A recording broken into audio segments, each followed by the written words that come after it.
field house, please.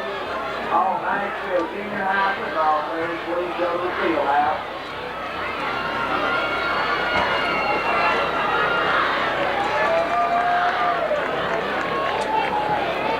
Good evening, ladies and gentlemen, and welcome to Scrapper Stadium in District 2. A matchup between the Prescott Curley Wolves and the Nashville Scrappers. At this time, we invite you to stand for the invitation.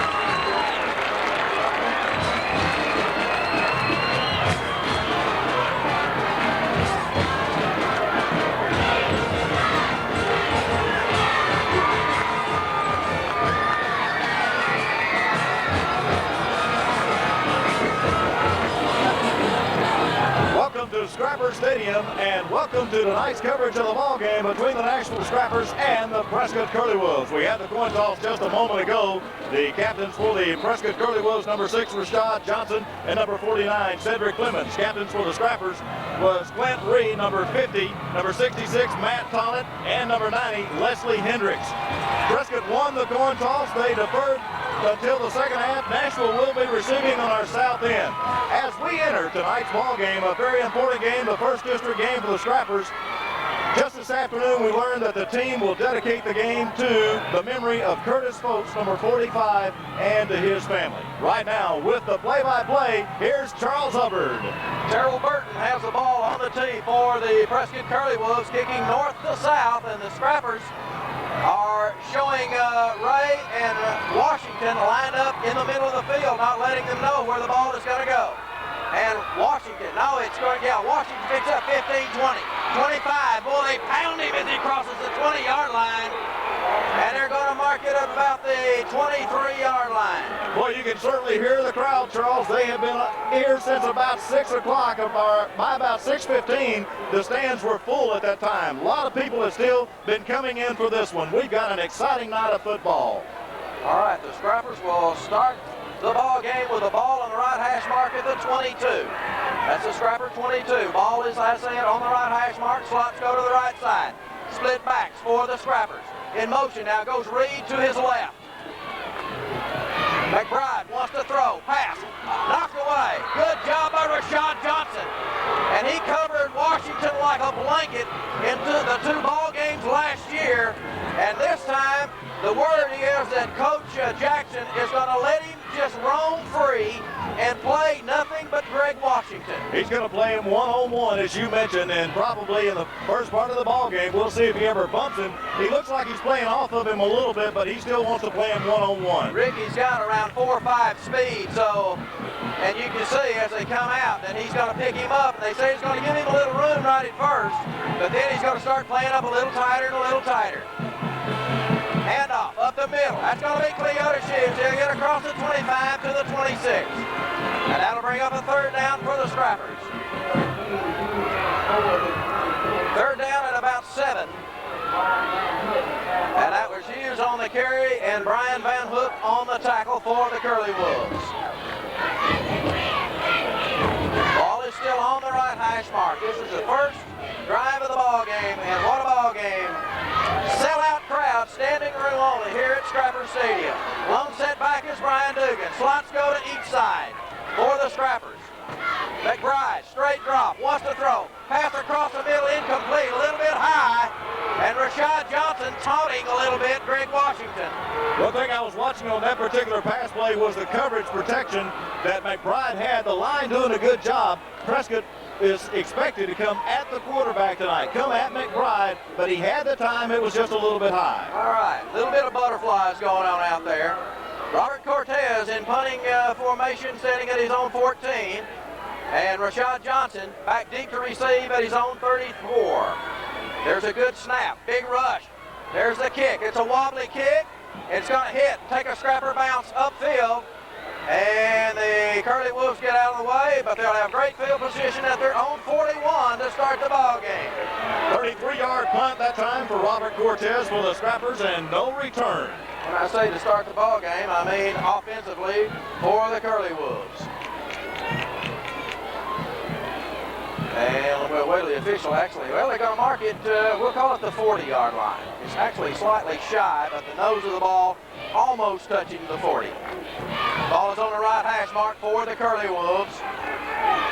They like to run the football. Offset I, slot left for the Curley Wolves. Al Johnston, the quarterback. Hands off right up the middle. Carlos Van Hook met at the line of scrimmage, nothing. What a big series, big play. Scrapper defense comes out. They answer the challenge. It's going to be important for them to get control. The whole defensive line was in there. Latree Richards in on the play, but the whole line was in on that. And as I was saying, Charles, it's going to be important for the defense to play well here early for the Scrappers kind of take control of the Prescott offense. They actually lost about 6 inches on the play. Split into the left side, and they'll set up a wing on the right. Offset I again. It'll be the toss on the sweep. Good run, good punishing run. By number 24, Sam Marlowe, he'll pick up 5, maybe 6 on the play. I'm going to give him 6. It'll be third down and about 4 yards to go for the Curley Wolves. Good blocking. Mark McGill had to come up from the secondary along with Aaron Wasfall coming across the line to make the hit on Sam Marlowe. Marlowe will check out. The ball is just outside the Curley Wolf 45-yard line. And they're going to send wide to the right side, Channing Butler, Johnson to the left side. That's Rashad Johnson, I formation. Al Johnston down under. Wants the handoff up the middle. First down yardage. And that carry is Tracy Stafford. And it looks like Leslie Hendricks coming up to make the hit. First down, Curley Wolves at the Scrapper 48. Good blocking on the right side of the offensive line for the Curley Wolves. Butler wide to the right side. Rashad Johnson to the left. It's an I formation once again with the ball right in the middle of the field. Handoff, first man through. No, pitch toss. It's going to be Stafford trying to get outside. He'll turn the corner and he'll pick up 5 or 6 yards. And they're going to, so let's see where they mark him. They're going to make him more than 5 or 6 yards. They say he did not get out of bounds. Boy, he's got some speed. Out of bounds at about the 42-yard line of Nashville. They did a good job that time kind of concealing that play. Didn't know they were going to run that until all of a sudden the last moment the quarterback pitched it. Stafford doing a good job getting outside. Marlowe's back in now, and they'll go with Van Hook, the lone setback. Slot goes to the left side. Handoff right up the middle. Van Hook, there's a penalty flag. And let's see who it's on. Well, there was nothing there. The Scrapper defense interior line had stopped it. It was going to be a straight-ahead handoff. I thought I caught motion on the Curley Wolves, but I'm not sure if that's what it was or not. Dead ball, offsides against the Curley Wolves. So mark off 5 yards against the Curley Wolves. First penalty of the ball game goes against the Wolves. And I'll mark it back to the 40. Well, I'm going to call it the 46. It's clearly closer to the 47. That will bring up second down. About 8 yards to go for the Curley Wolves. Ball still on the right hash mark. Split into the right, that's Johnson. It is a wishbone formation now for the Curley Wolves. Johnston, hands off, second man through. He'll try to get outside. He'll turn the corner. That's Sam Marlowe and a host of Scrappers over there. And he got back nearly to the original line of scrimmage. It'll bring up third down. A lot of quickness in that backfield for the Curley Wolves, but the Scrappers are doing a good job defensively getting over there. They're team tackling right now, Charles. Everyone's trying to get in on the play. What I've seen so far by the Curley Wolves, they are able to get outside. Cedric Clemens had been out, and one of the men from Prescott told me that Clemens was ailing a little bit. He didn't feel good. But I guarantee you for this game, he'll feel fine. Big third down play for the Scrapper defense. Can they do it? Johnson down under. Here's a call. Pitch toss. That's going to be Rashad Johnson. Left there. What a tackle by Irby! No, that's Hendricks. And that's Hendricks, excuse me. Leslie Hendricks caught him and knocked him down. No gain on the play. Leslie's been saying he wanted to put the hat on somebody tonight, and he came up, finally made good connection with a player there and held Rashad for no gain. Rashad Johnson will be in deep punt formation for the Curley Wolves. And he's standing at his own 45, and we've been vulnerable for the fake punt. Johnson's going to kick it sideways. Washington fields it at the 15, and he gets nothing. And thrown back. We'll see will they finally mark it. Boy, I mean, the coverage was perfect. And the Scrappers not very good field position now. And that's something the Curley Wolves love to do, is play field position. It's the 11-yard line.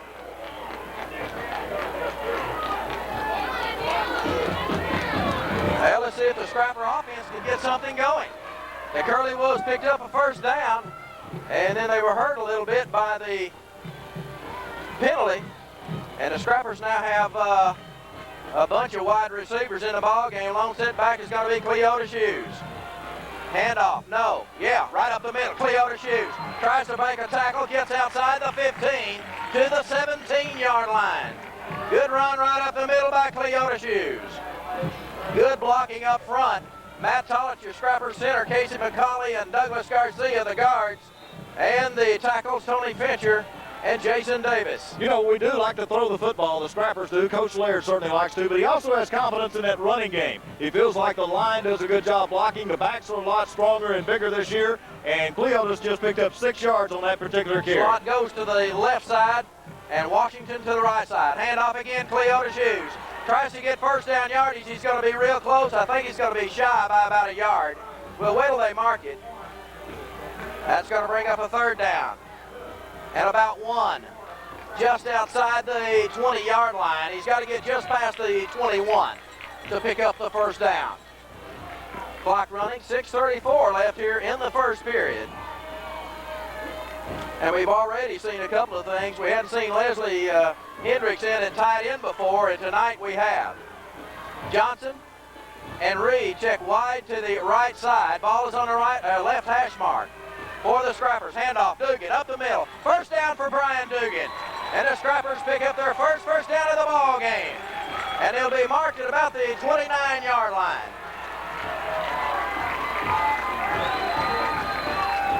And Rick, to be honest with you, I think we've already seen that the Scrappers can run on offense a little bit better than they did last year against this Curleywood football team. Well, as I mentioned, the line's doing a good job blocking, Charles. They've got the size this year, the strength, and the backs are a lot bigger, too, and stronger. They're doing a good job running. Lone setback is Cleota Shoes. Slot to the right side. Scrappers with tight end on the left. McBride drops, throws. It's going to be incomplete, intended for Derek Reed at the 35, 36-yard line. That'll bring up second down. That'll stop the clock. 5:49 left in the first period. Scrappers shuffling players in and out. Leslie Hendricks comes out. John Martin checks back in. Walker checks out, and Dugan checks back in for the Scrappers. Second down and 10 for the Scrappers at their own 20. I said 29 a moment ago. It's actually the 24. I got ahead of myself a little bit. Lone setback is Dugan. Slots to east side now. Washington goes in motion. Quick toss to Washington. He tries to make a move. He's at the 30. Still on his feet. Crosses the 30. Outside the 30 to about the 34-yard line and close to a Scrapper first down. Well, Charles, they're trying to figure any way they can. They know that everybody's trying to play head up on Washington and watching him, so they put him in motion that time and threw it out in the flats. All right, they're going to measure it. Timeout on the field. 5:33 left. First period. No score here at Scrapper Stadium. We'll be back right after this message. You're listening to Scrapper Football.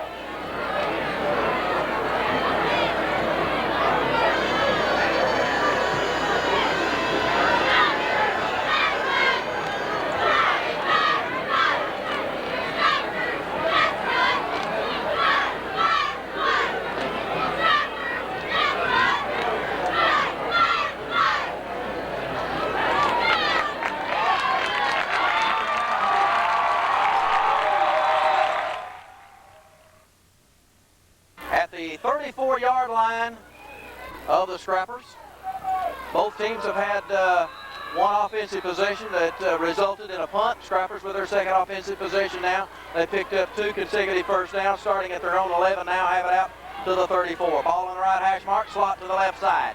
Split backs for the Scrappers. McBride down under, drops, looks, pressure, screen pass, complete. That's going to be Cleon Hughes, 50, on his feet, across the 50 to the 45-yard line of the Curley Wolves.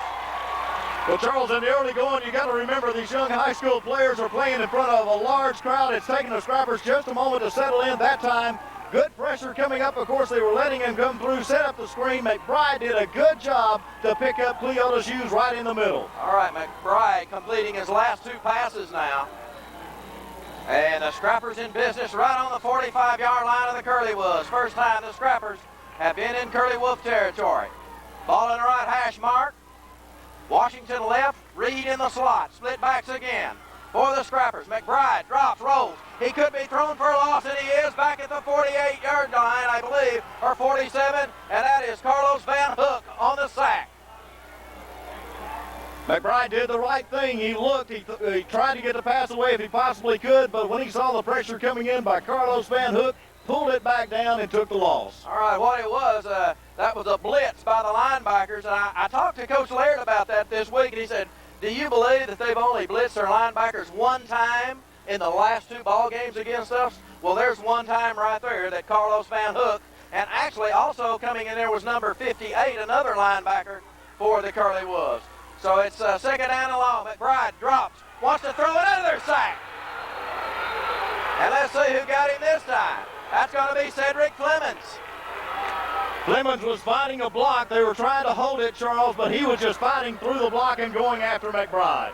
Another big loss by the Scrappers back to the 39. Now, Clemens is a good defensive end, though. He is the one you've really got to hold out of there. All right, it's going to be 3rd down and 26 yards to go. Scrappers have lost 8 yards on each one of the last 2 plays, 8 yards each. Well, defense is the name of the game for the Curley Wolves. Right now, it's paying off. And that time, it was just a straight rush by the defensive line. And they did a tremendous job. Lone setback. This time, it's a pass downfield. Reed's got it! He doesn't have a first down, but he's at the 43-yard line of the Curley Wolves. He got part of it back. Beautiful thing there was Reed went up and came down with a great catch. Oh, that was a perfect pass and a great catch by Reed. And McBride has hit the last 3, Charles, when he's had a chance to get it away. So he's completed the last 3 passes. But nevertheless, it's going to be 4th down and 7, and the Scrappers are going to have to punt it away, even though they're 40, actually almost on the 42.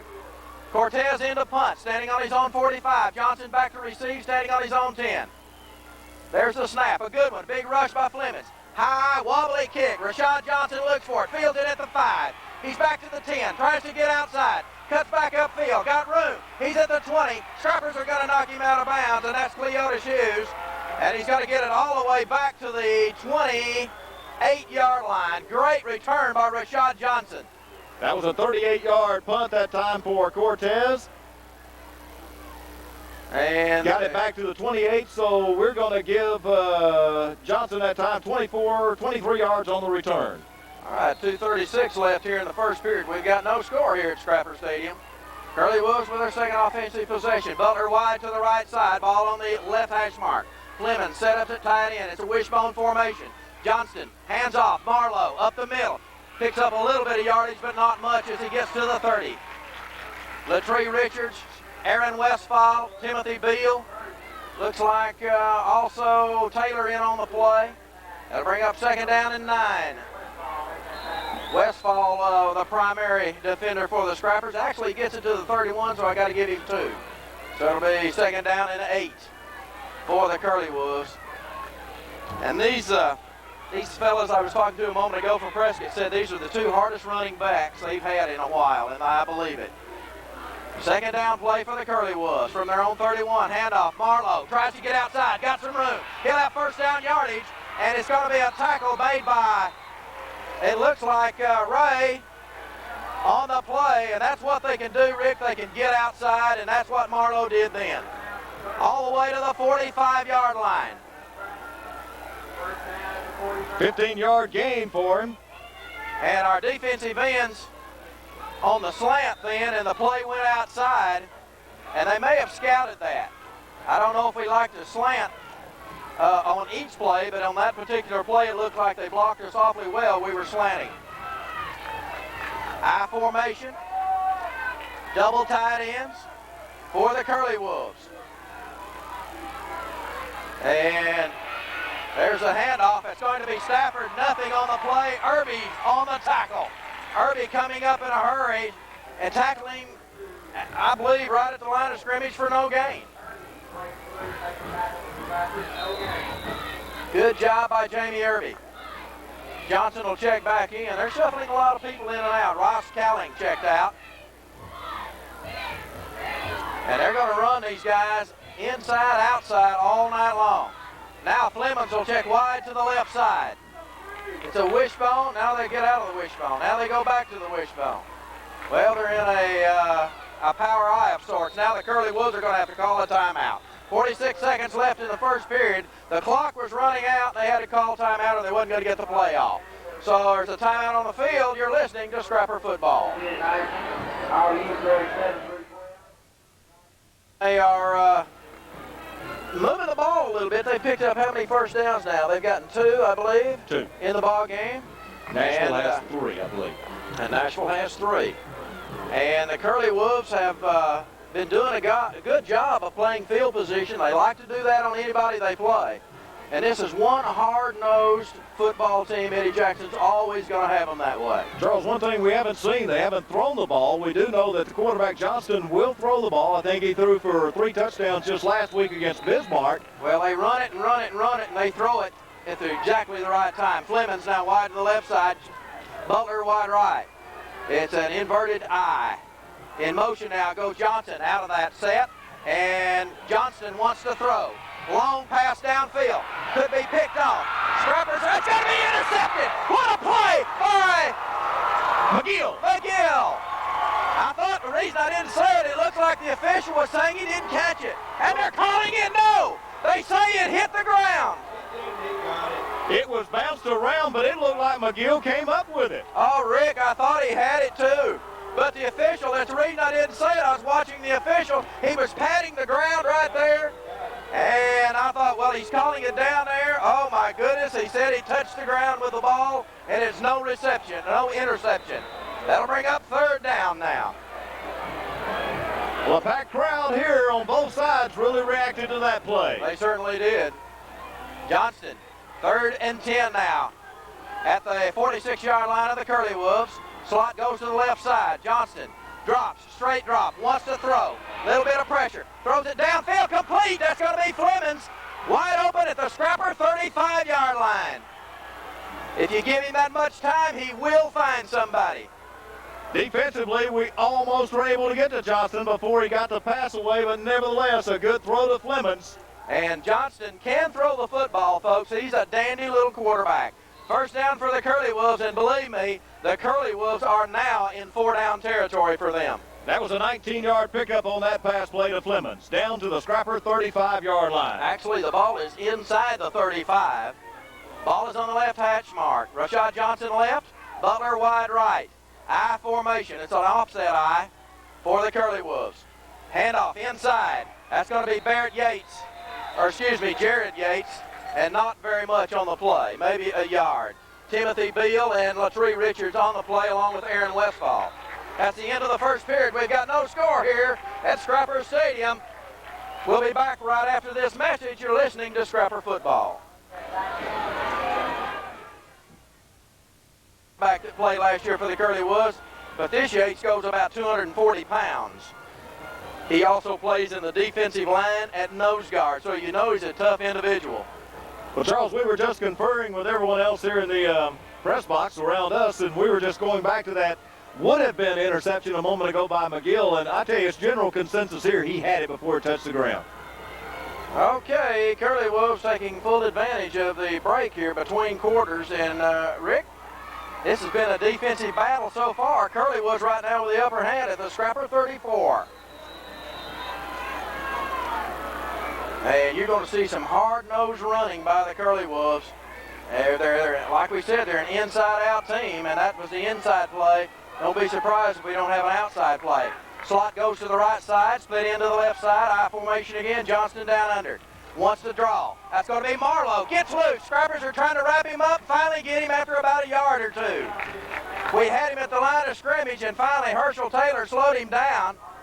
And Mark McGill and Timothy Beal and maybe Jab Johnson also come up to finish him off. He picks up a yard. We'll call it just inside the 34, so I'm going to call it the 33. And believe me, like I said, they are in 4-down territory. Unless they don't gain anything here, they might try to just pin the Scrappers deep. Slot again to the right side. And now Fleming splits out wide to the left side. High again. Johnston, draw play. No, he wants to throw. Pressure on him. He gets loose. Mark McGill is trying to make, oh, he gets loose. Scrappers can't get him. Butler with the first down at the 20. I don't know if he got the first down or not. I believe he did. Boy, that was a great play. Mark McGill was wrapped up with a man. He saw him coming, but he couldn't let go of his man, and he had to stay with him. And Johnston was wide open. It's a first down for the Curley Wolves. 13-yard pickup on that play for the quarterback, and as you mentioned, a first down. All right. Curley Wolves on the move at the Scrapper 20. And that was a pass all the way, and it was just a scramble by the quarterback. Al Johnston, he's got some speed. Ball in the right hash mark, I formation. Channing to the right side. Handoff, second man through. And that's going to be Heath Duke, I believe, on the carry. It is. Timothy Beal on the bottom of the pile, along with, I believe that's going to be Herschel Taylor. And that is coming up with this play, will be the 10th play of this drive. Ball right in the middle of the field. Butler wide to the right side.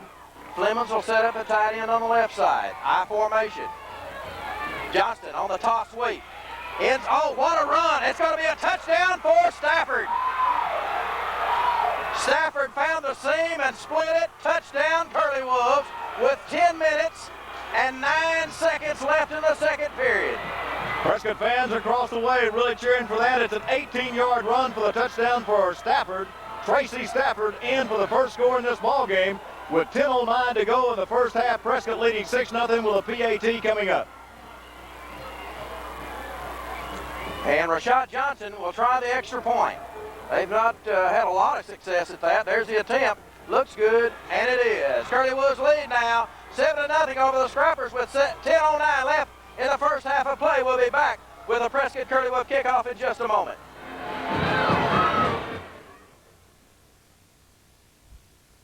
Stafford just scored for the Curley Wolves, 18-yard run. Rashad Johnson on the extra point. It's good, 7-0 Curley Wolves. And Rick, they have got a lot of speed. We knew that coming in, and they run the ball extremely well, and they did it that time. Rick, everybody's confirmed we had an interception, and they said no. We watched it on TV over here, and it looked like an interception. Well, that capped a 10-play, 72-yard drive for the score. All right, here we go. Terrell Burton on the kickoff. There it is. It will be taken by Washington. Fumbles it at the 15, picks it up.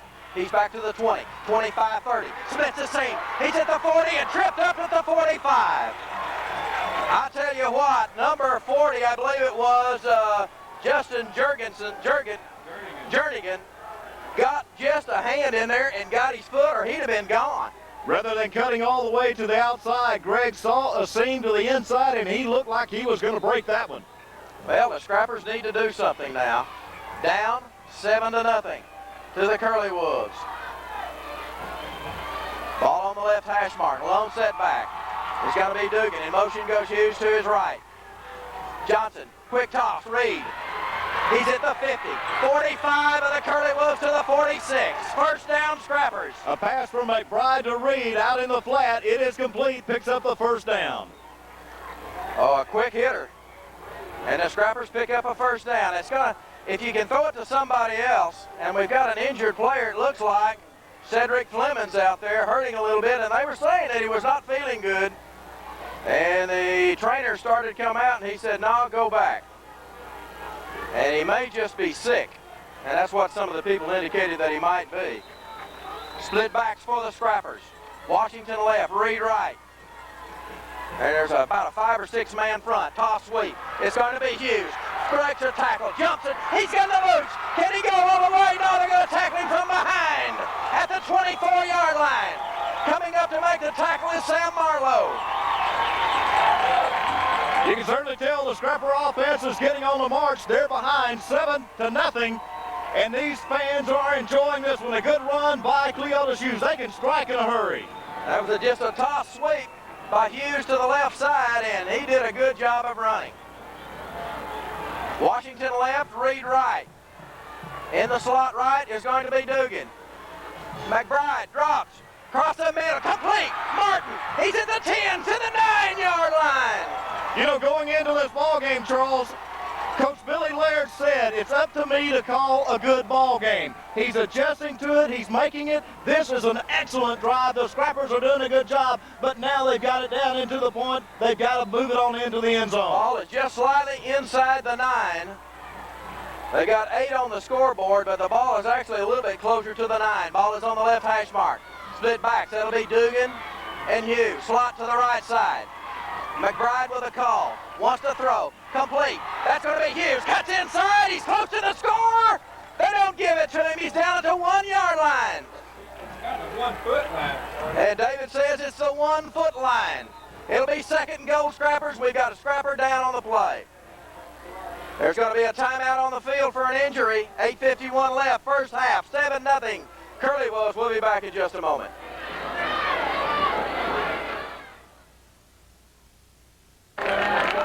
All right, that's Douglas Garcia. He's up and coming off. I believe he's all right. I'm not sure exactly what his problem was, but he's coming off. He's okay. It'll be 2nd goal, Scrappers at the 1 foot line. Split backs for the Scrappers. Hughes and Dugan. Handoff. Hughes. Touchdown, Scrappers! Listen to this crowd! Went in untouched just off the right side.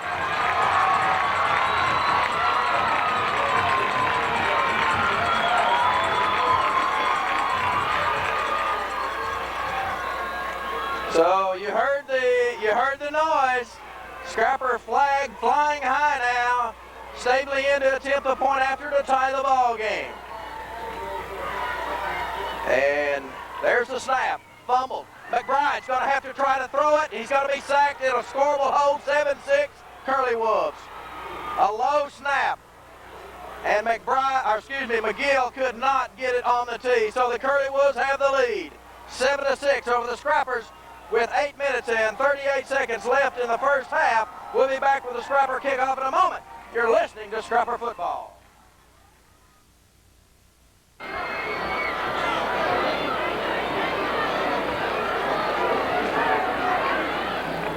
All right, that was a 55-yard drive that time by the Scrappers, and it took the Scrappers 5 plays.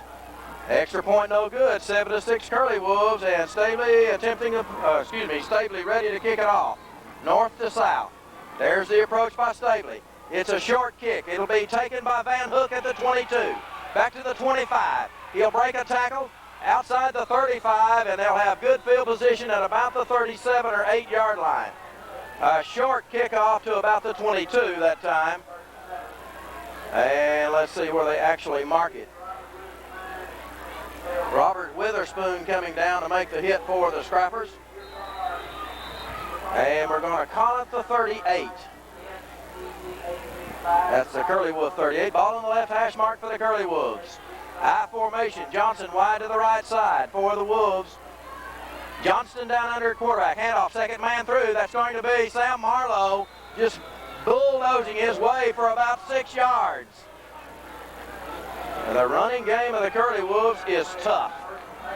Herschel Taylor on the stop, mark it at the 40, just outside the 43. That'll bring up 2nd down and about 4 yards to go now for the Curley Wolves. Scrapper defense needs to bow its neck. Johnson wide to the right side now. Flemings will set up a tight end on the left side, and a tight end on the right side will be Cowling. I formation. Handoff, 2nd man through. Marlowe hitting the backfield. Oh, man. I believe that was Latree Richards. Clint Reed David says. Clint was fighting off a block over on the ends there, Charles, and just really knocked Marlowe right off his feet. No gain on the play. Timothy Beal will check in. Cleotis Hughes will come in. Rico Newton will check out. And it looks like Jab Johnson will check out. Third down. Big defensive play right here for the Scrappers. Third and about 4 at the 44-yard line of the Curley Wolves. Ball on the left hash mark. Rashad Johnson wide right. Pitch toss on the sweep. It'll be Stafford. Scrappers are going to get him. Lost on the play. It's going to be Washington and Irby coming up to make the stop. Fourth down. A loss of 2. It'll be fourth down at about 6. Rashad Johnson will be in punt formation, standing on about his own 33. It'll be Washington and Ray back deep to receive. Scrappers need to be ready and make sure that they are not faked out here. And Curley was missing one player on the line. And he's in there now. There's the snap. He will kick it. He'll get it away. It'll be Ray. He's going to let it bounce. Ray's going to pick it up. He's at the 15. Well, what happened? He downs it. He downed it. Oh, my God. Okay, I see now. Well, that's all right. He didn't let it go any further. 16-yard line, I believe, is where the spot will be. The roll was going in the favor of the Curley Wolves. It was rolling on into Scrapper territory, and Paul Wayne doing a good job just to pick it up, down it there. There was 2 people on the team there, Charles, on the special teams for Prescott coming down that would have made a difficult situation for Paul Wayne to run out of, so he just downed the ball there. Okay, Scrappers with the ball. Scrappers' 4th offensive possession of the half with 6:25 left in the first half. Split backs, slot left. McBride drops, rolls, wants to throw, screen, back to the right side, breaks a tackle, another tackle. Not much on the play, but he did a good job of getting past the line of scrimmage. I believe that's John Martin on the play, and he'll pick up about 3, maybe 4. He got out of bounds to stop the clock with 6:17 left in the first half. It's out to the 21-yard line. It's going to be second down and about 6 yards to go for the Scrappers. Well, after starting off by throwing 2 or 3 incomplete passes, McBride has now completed his last 7 passes. Ball still on the right hash mark. Washington to the near side. That's the right. Reed out to the left side. In the slot will be Dugan. Long set back is Hughes. Hand off Hughes up the middle. Breaks a tackle, and then they get him by the shoestring. Got maybe a yard. Rick, it opened up, and one player got a hand out there to stop him. And that is Heath Duke on the stop. It'll be third and about 5. Huge third down play right here for the Scrapper offense.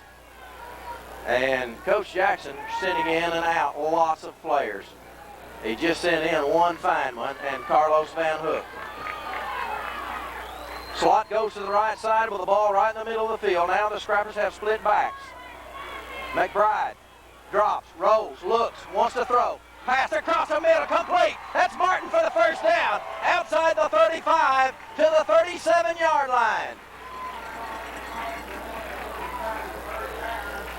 And Coach Laird doing a good job of mixing his plays up and mixing the receivers up, not just zeroing in on one player. He's really mixed them up. Everybody has had a chance to catch the football tonight. 7 first downs now for the Scrappers and 4 first downs for the Curley Wolves so far in the ball game. That gives 3 receptions for John Martin. Key receptions as he has 3 receptions for 35 yards. Slots to each side. Lone setback is Dugan. McBride's quick handoff. Dugan up the middle. Yardage. He's got about 7, 8, maybe 8 yards on the play. He actually never got down on the ground. He landed on top of players. It's going to be marked at just shy of the Scrapper 45. That'll bring up second down along 2 for the Scrappers. Well, you talk about how tough the running backs are for Prescott. They do a good job, but I'm going to tell you, the running backs for the Scrappers give everything they've got. When they get a chance to carry the ball, they do an excellent job. A 7-yard run for Brian Dugan just there a moment ago. They also are called upon to do a lot of pass protection and also be a receiver. Split backs again. Washington left, Reed right. For the Scrappers, McBride, quick drop, wants to throw it out. That's going to be Irby fighting for yardage. Got the first down to the 49, and what a job by Irby to get that first down. Coming out of the backfield. Well, the pressure was there on McBride, just got it out there just on the fingertips of Irby. Did a good job to even catch the ball. And then, Charles, he used extra effort to get the first down. Drug a couple of players with him to get that first down. Mark it at the Scrapper 49. First down, clock running, 4:20 left in the half. 7-6 Curley Wolves. And it's going to be McGill coming into the ball game for the Scrappers. Clock continuing to run. Scrappers may have to burn a timeout. Reed checks out. I don't know, 6 seconds. 5 seconds. Lone setback or offset set. Handoff up the middle. That's going to be Irby. Tries to break a tackle, gets across the midfield stripe to the 48. And coming up to make the tackle is going to be Terrell Burton. Scrappers have got a play coming up probably right here. McGill is still in the ball game. Look for something to happen here. Scrappers having a hard time with shoelaces. Irby is the one having the trouble. The play is called. Washington to the left side. McGill to the right side. Slot. Quick toss. It goes out to, it's going to be a double pass. Long pass downfield. Washington's got it. 15, 10, 5. Touchdown Scrappers. A double pass. No flags on the play. Just listen to the crowd. It was a big play. Listen to them. Scrappers have taken the lead with 3:10 to go in the first half, 12-7, with a point after coming up.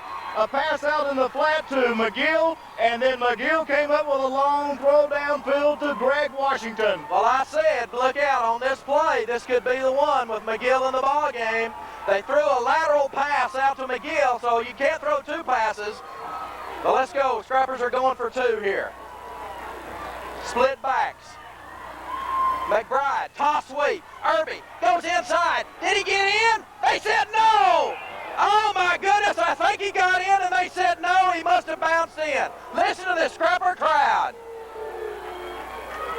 The score will hold. Scrappers 12 and the Curley Wolves 7 with 3:10 left in the first half. You're listening to Scrapper football.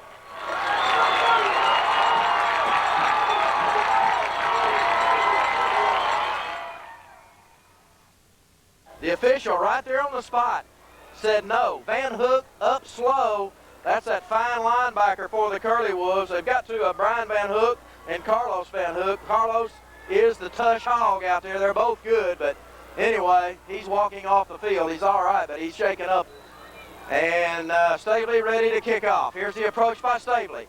It's a high kick, a little longer. Rashad Johnson at the 14-15. Back to the 20. Looks, tries to get outside. Breaks the tackle. Gets outside. Got yardage. It's got to be run out of bounds at the 40-yard line. And coming up to run him out of bounds for the Scrappers is number 81, Darrell Pryor. Also, Leslie Hendricks coming up to make the play also.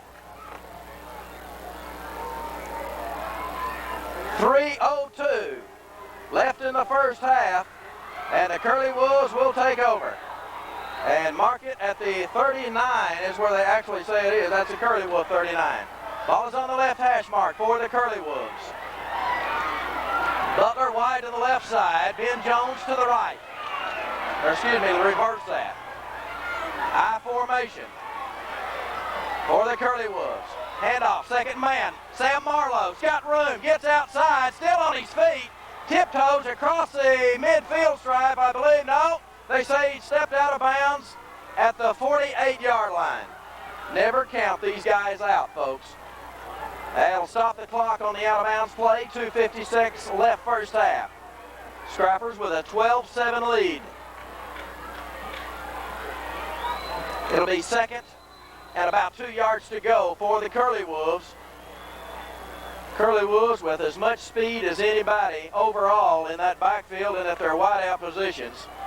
They could shuffle them in and out. Butler wide to the right side now. I formation again. Johnston down under at quarterback for the Curley Wolves. Quarterback sneak. Johnston met right there, got the first down, still on his feet. He's at the 49-yard line of the Scrappers. It looks like Richards in there. McGill.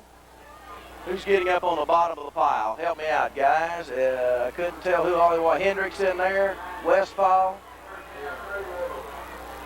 It'll be a first down for the Curley Wolves with 2:50 left in the first half. Ball is at the Scrapper 49, just slightly inside the Scrapper 49. On the left hash mark, Butler wide to the right side. Clemens will split wide to the left side.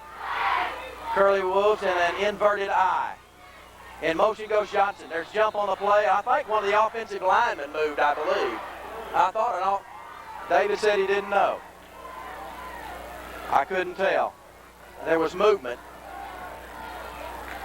Offsides against the Scrappers. Well, there was movement against the Scrappers. Is that the first penalty against the Scrappers? First one. Only been two penalties against the Scrappers?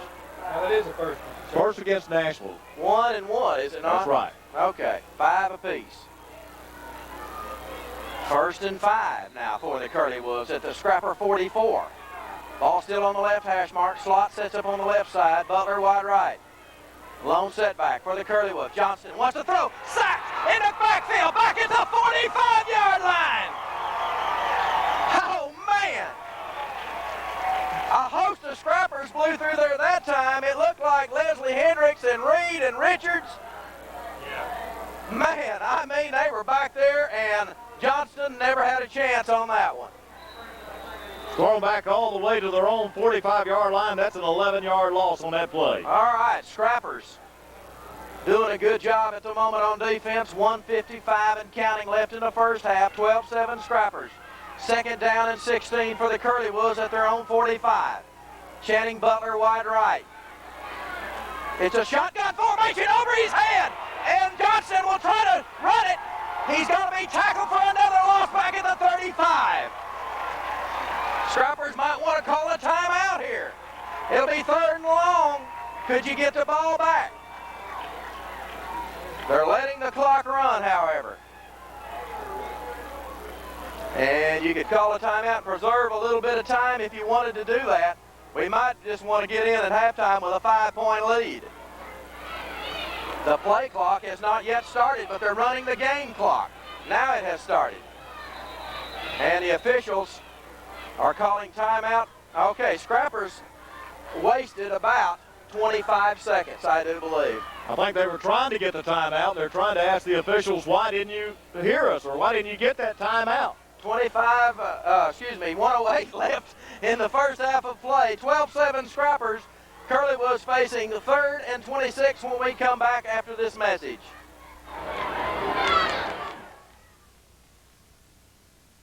.108 left here in the first half. Scrappers leading 12-7. You've got on the field the Prescott Curley Wolves, the 1995 AA state champions, and the Scrappers, the 1995 runner-ups. And they're battling it out in the Scrappers with a 5-point lead here with 108 left in the half, 12-7. It'll surprise me if Coach Jackson throws it with 3rd and 26. Butler will check wide to the right side. I'm looking for a running play and then punt it away. It'll be Marlowe deep in the eye.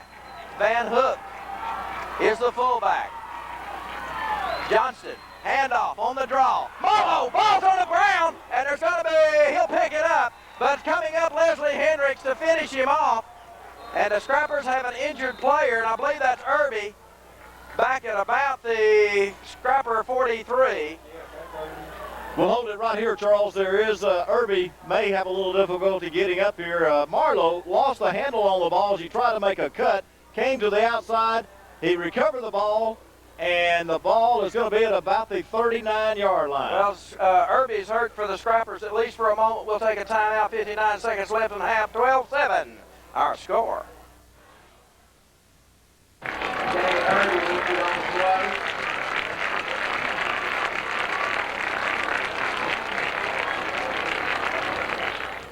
Okay, Jamie Irby being carried off the field.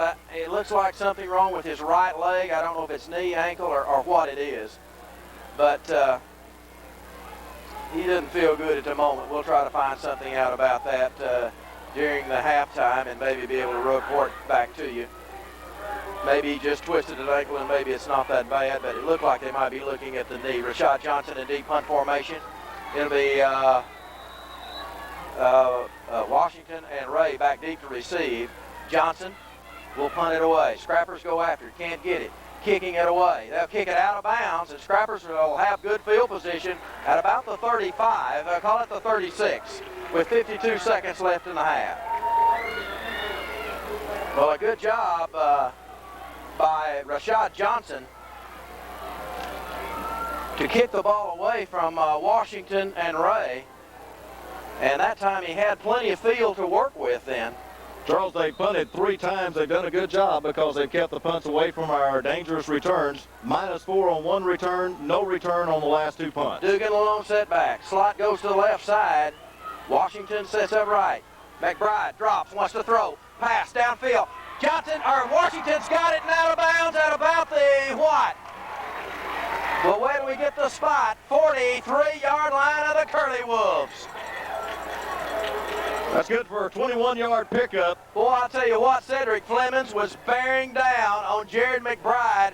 McBride held it, released it at the right time, and Washington caught it in front of Rashad Johnson. And the clock stopped on the out-of-bounds play. 47 seconds left in the half. Washington wide to the right side, slot again to the left side. Lone setback is Dugan. McBride drops, rolls. Pressure again, long pass, it's got to be complete to Walker at the 15-yard line. He was really popped in the secondary, but he held on to it. It looked like Butler came up to make the hit. They're actually going to mark it at the 17. Another first down, clock stopped with the movement of the chains. 40 seconds, it's running now. Ball still on the right hash mark. Washington right, Reed left. Slot is going to be Walker, and the Curley Wolves want to talk it over, I believe. Yes, they do. 32 seconds left in the half. Scrappers driving. They're at the Curley Wolf 17. Back in just a moment.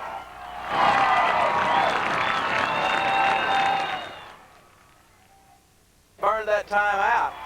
Scrappers have got 32 seconds in the half. Scrappers need to come away with some kind of points here. We need to gain a little bit more. The Scrappers could kick a field goal if possible, but we're looking, I go Coach Laird, he's looking for the touch. Ball is on it's just inside the right hash mark. The Scrappers have the play. Washington will check wide to the right side. That's the near side. The wide side is Reed, and in the slot is going to be Walker. Lone setback is Dugan. McBride drops, wants to throw. Come back. It's going to be incomplete on a little alley-oop type pass to Washington, and it's going to be Rashad Johnson on the coverage, and he goes incomplete, second down. That's the first incomplete pass by McBride out of the last 10 completions. All right. So he's got 10 completions and 4 incompletions. Right. All right, so he's 10 out of 14. Here we go. Washington wide right again. Reed and Walker sets up on the left side. Lone setback is Dugan. McBride again wants to throw. Passes it. It's going to be incomplete. Incomplete. Hit him right when he threw it. And Flemings wanted it. Boy, a bunch of the players for Prescott ran out onto the field. And so did about half of the coaching staff, or all of them. But the official said his arm was in motion forward, and so it's incomplete. So they bring up third down now for the Scrappers. Scrappers need to pick up a little bit. 24 seconds left on the first half clock. If they try a field goal, they need to gain a little bit more yardage here. Slots to each side now. Lone setback is Dugan. They're going to put the pressure on McBride. They're coming. In motion now goes Martin. McBride, quick toss. He goes after Washington. He'll try to cut back. Going to be tackled at the 16-yard line. Well, they're just going to get it out to Washington and try to let him make something happen. And I believe the Scrappers are going to call timeout, and they're probably going to try a field goal. Let's see, it would be about a 33-yarder if that's what we do now. Stabley does have enough leg to do that. We're going to call a timeout. Rick, let's just hold it here. There's only 17 seconds left in the half. Now, earlier in the year, Staveley kicked one from 38, and that was against Hope, I believe it was it not? If I get my things right here. And he had a real long extra point. This will have a little bit of an angle left to right for Staveley.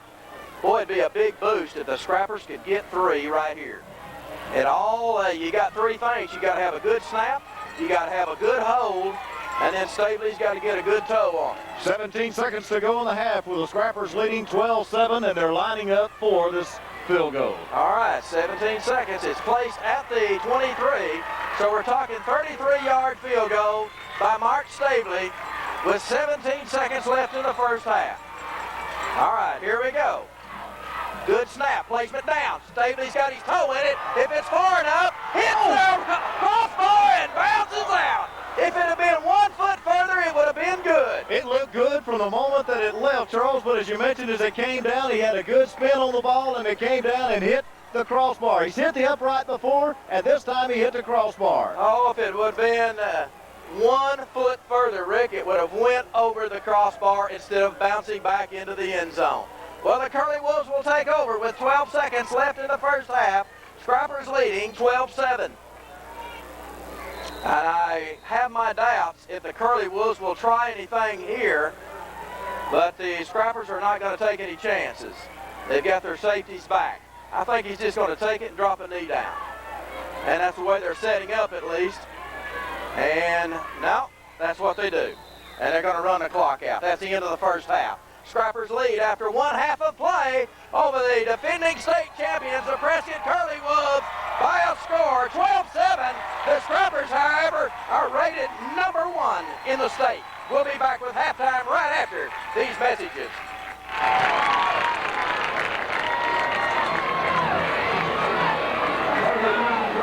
One more announcement before we start the halftime activity.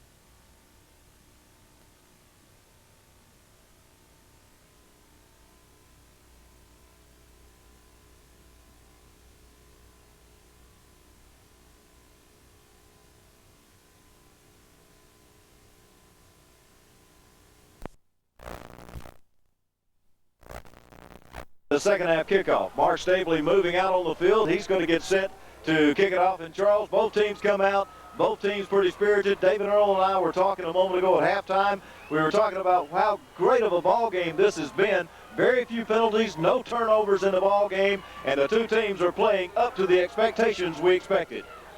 Well, they certainly are, Rick. Injuries, I don't know what's happening on the Prescott side. Scrappers got a couple of boys ailing this a little bit. I even see Cleotis Hughes on the sideline trying to stretch a leg out, and they've taped up the ankle of Jamie Irby, and you can tell he's really favoring that ankle. Well, we're going to get the second half underway. Scrappers lead 12-7. Now to give you the second half play-by-play, here's Charles Hubbard. Okay, Staveley kicking north to south. Rashad Johnson, your deep return. Here's the approach, second half underway. Squib kick, it'll hit and bounce. It's going to be fumble around. Van Hook picks it up, carries it. Boy, what a tackle by Leslie Hendricks. Caught him at the 30-yard line, and I mean, Van Hook didn't go anywhere.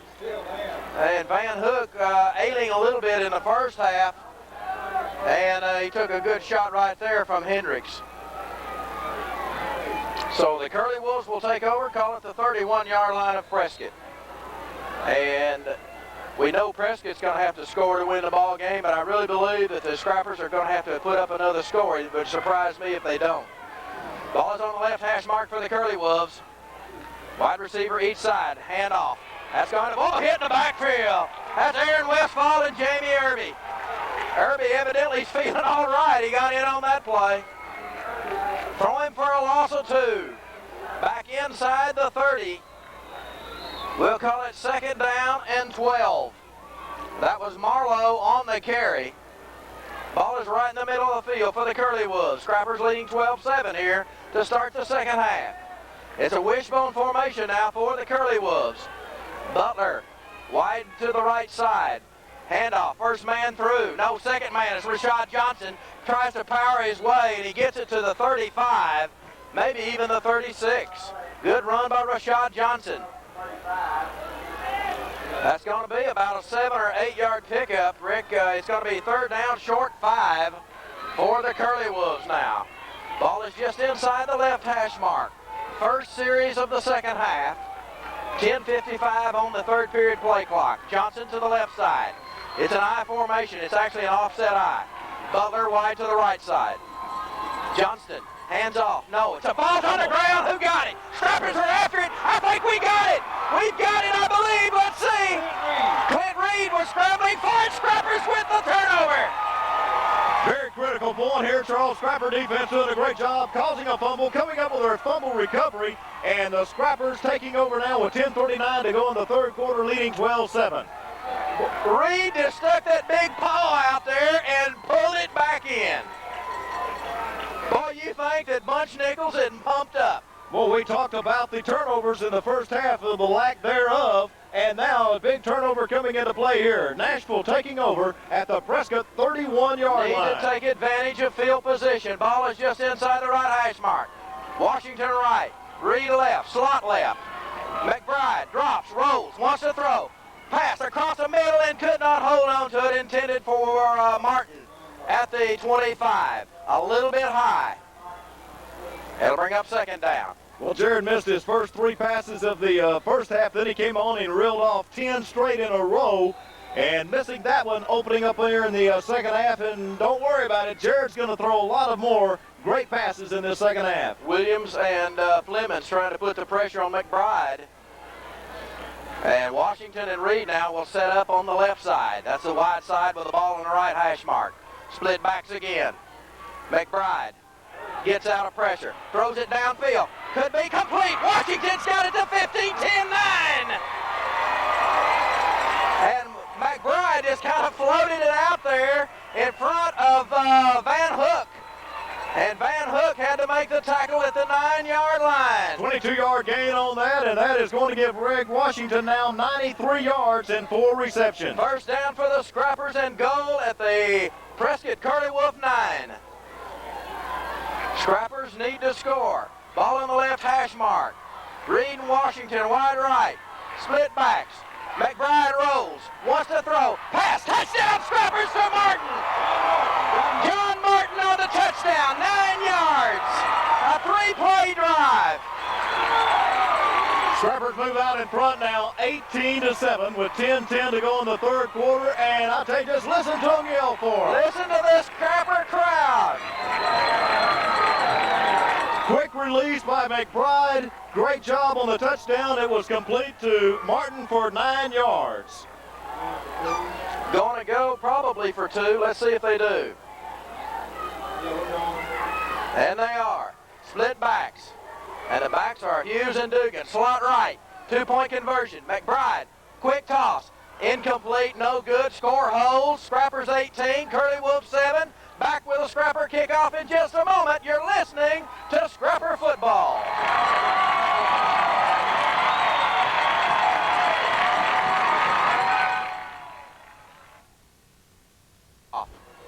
That was a 31-yard drive. And Stabley will kick it off. Johnson at the 12. Gets his blockers in front of him. Tries to cut it right straight upfield and get to the outside. And he gets to the outside momentarily. And let's see where he finally gets. And they run him out of bounds. Where? Somewhere around the 37 or 8-yard line, I believe. And he just bunches up behind those return men and tries to find a little crease. And let's see. Actually, they're going to mark it on the 40.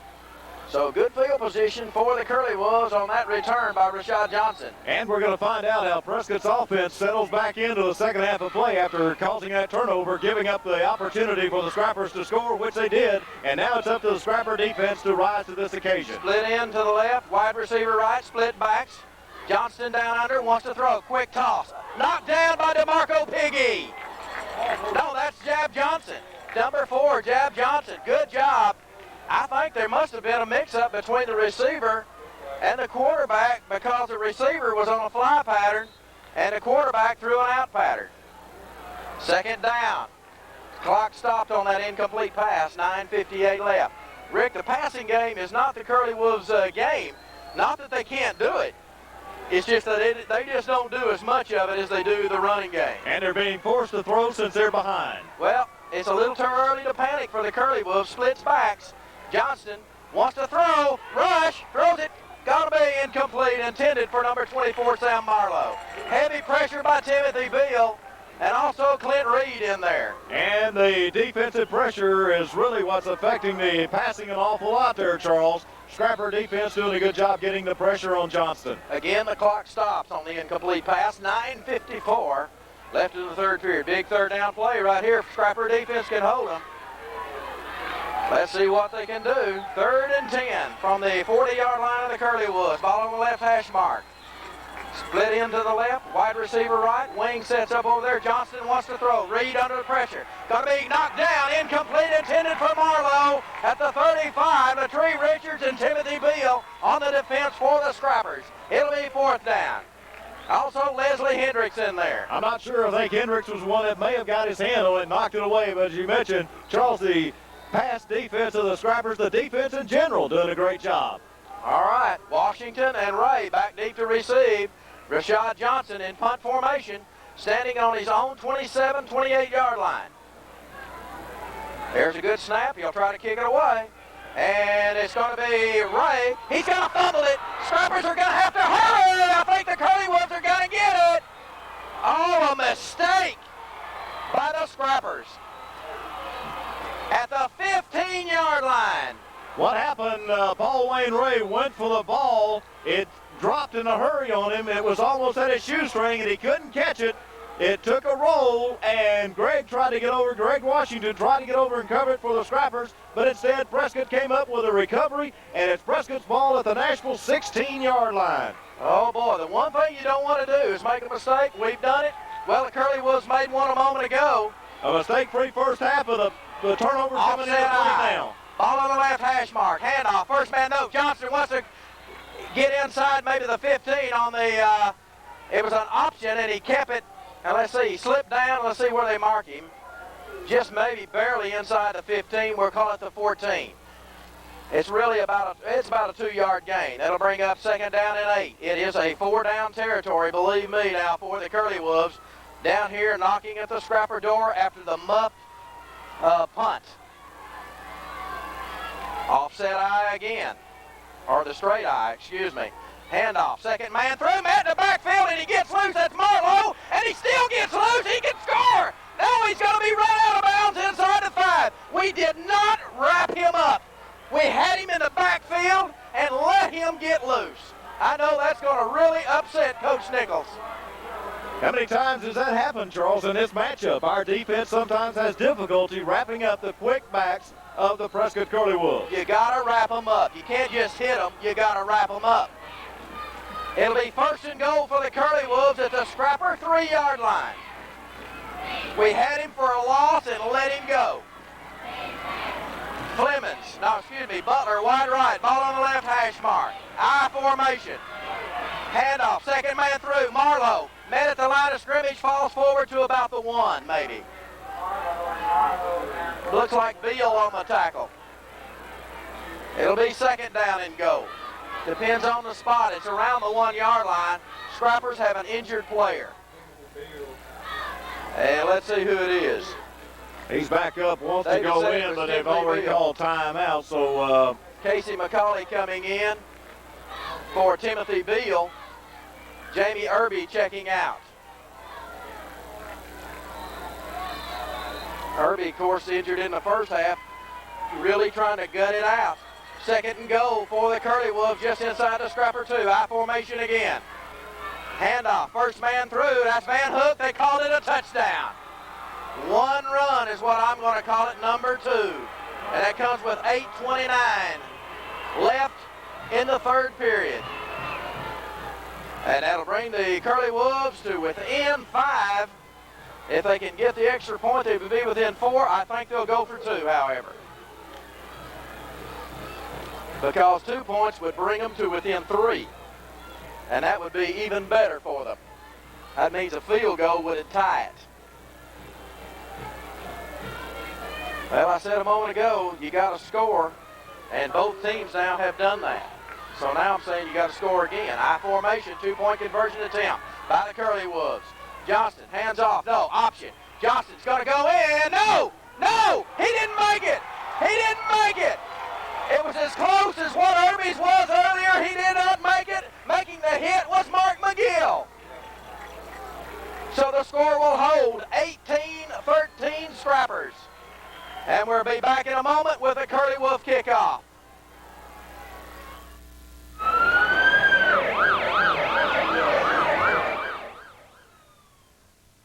We're going to kick it off. I'll tell you what, this is a battle royale. I mean to tell you, it's just one lick right after the other.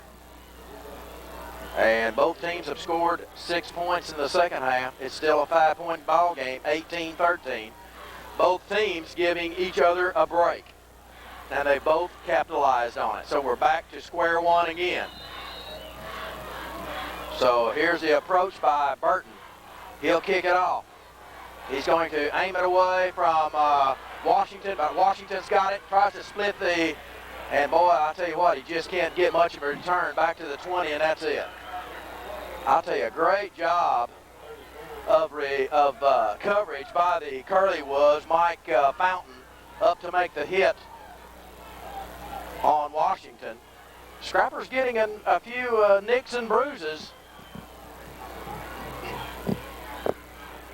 So here we go. 18-13 with 8 minutes and 23 seconds left in the third period here. Scrappers take over for their second offensive possession in the second half. Washington to the left side, Reed to the right side. Split backs again, pitch toss. That's going to be Witherspoon. He broke a tackle and he's close to another first down. In fact, he gets outside the 30. Good job by Witherspoon. On the run, great blocking up front by none other than Brian Boo Dugan.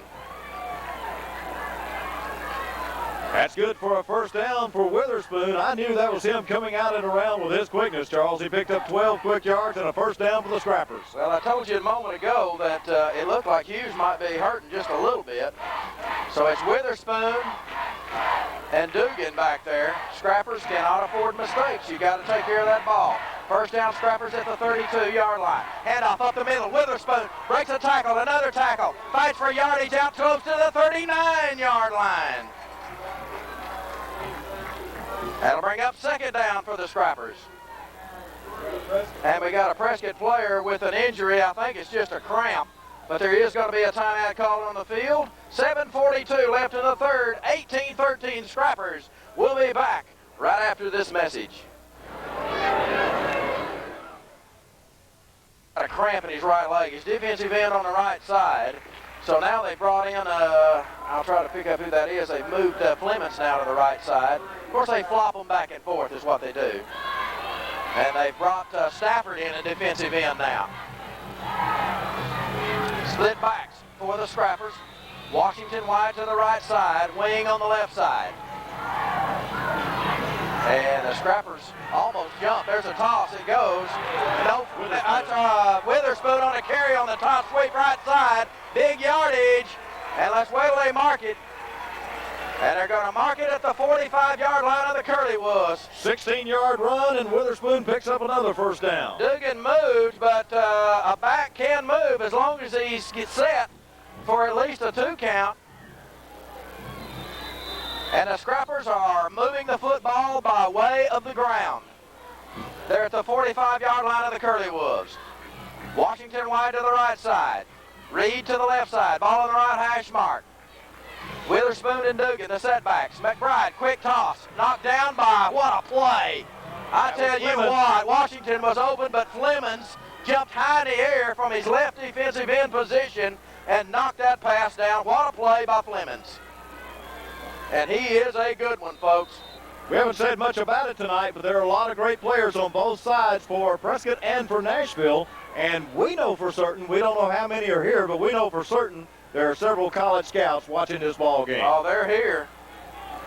And there's a lot of people interested in what goes on with these players. Ball on the right hash mark. 2nd down and 10 Scrappers. McBride on the straight drop. Got a little time. Throws it. Long pass downfield. Could be intercepted. And boy, what a job by Rashad Johnson on Washington. Just got in there and kind of cut off his stride just a little. No interference, but cut his stride back. I'll tell you what, had him covered like a blanket.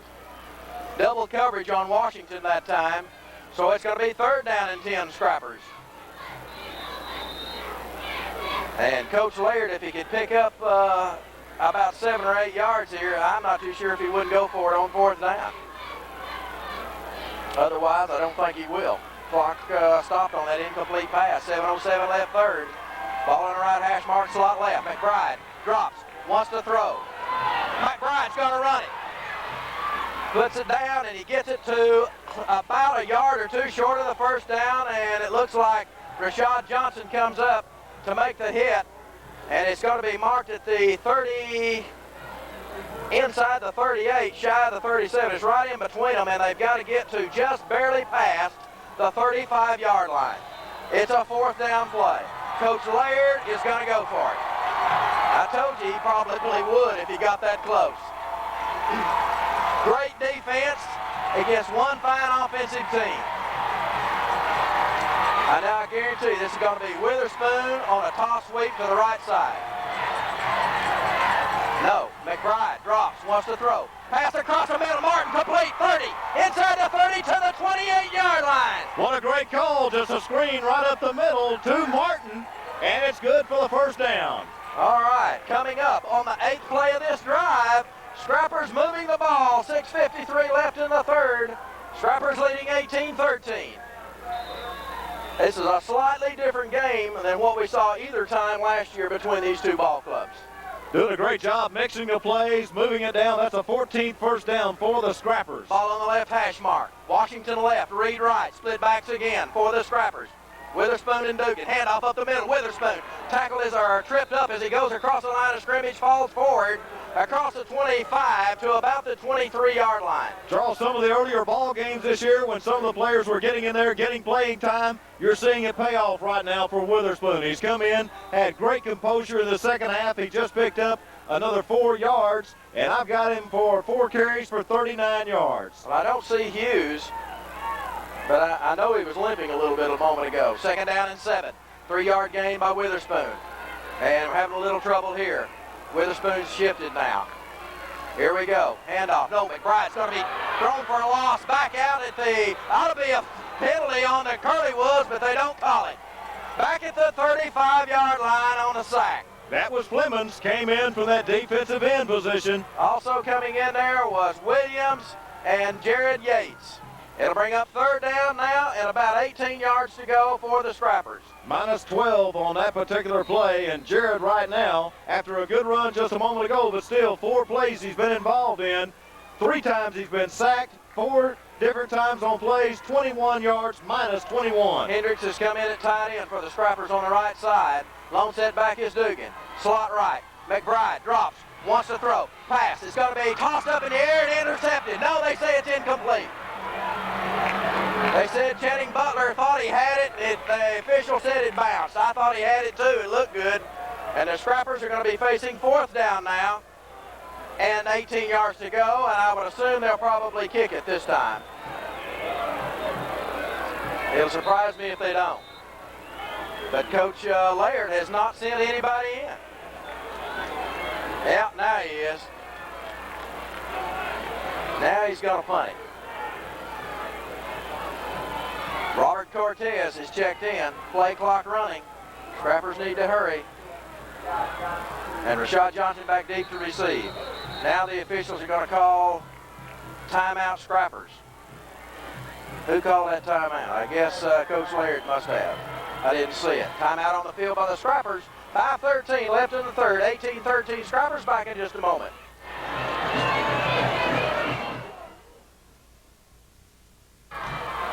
The Curley Wolves threw McBride for a big loss. Now the Scrappers are going to go for it. They send the offense back out on the field. So now the Scrappers are going to go for it. Cortez and company back off the field. 4th down and 18. Now the Curley Wolves may want to call a timeout. No, they don't. Washington wide to the right side. The setbacks for the Scrappers will be Witherspoon and Dugan. Slot goes to the right side. McBride down under. They're going to come after him. There's the pass. It's going to be knocked away by Rashad Johnson, and the Curley Wolves will take over. I'll tell you what, Rick, if he'd have floated that one in the air a little bit higher, Washington might have had a chance to run under it. But the Curley Wolves will take over on downs at their own 35-yard line. 5:08 to go in the third quarter of play. Scrappers leading 18-13 as Prescott takes over now on their own 35. Scrappers with a golden opportunity to put some points on the board, and the big sack really hurt. So here we go. Curley Wolves with their third possession now, or fourth possession coming up in the second half. Ball just inside the right hash mark. Johnson wide to the left side. Butler wide right. I formation.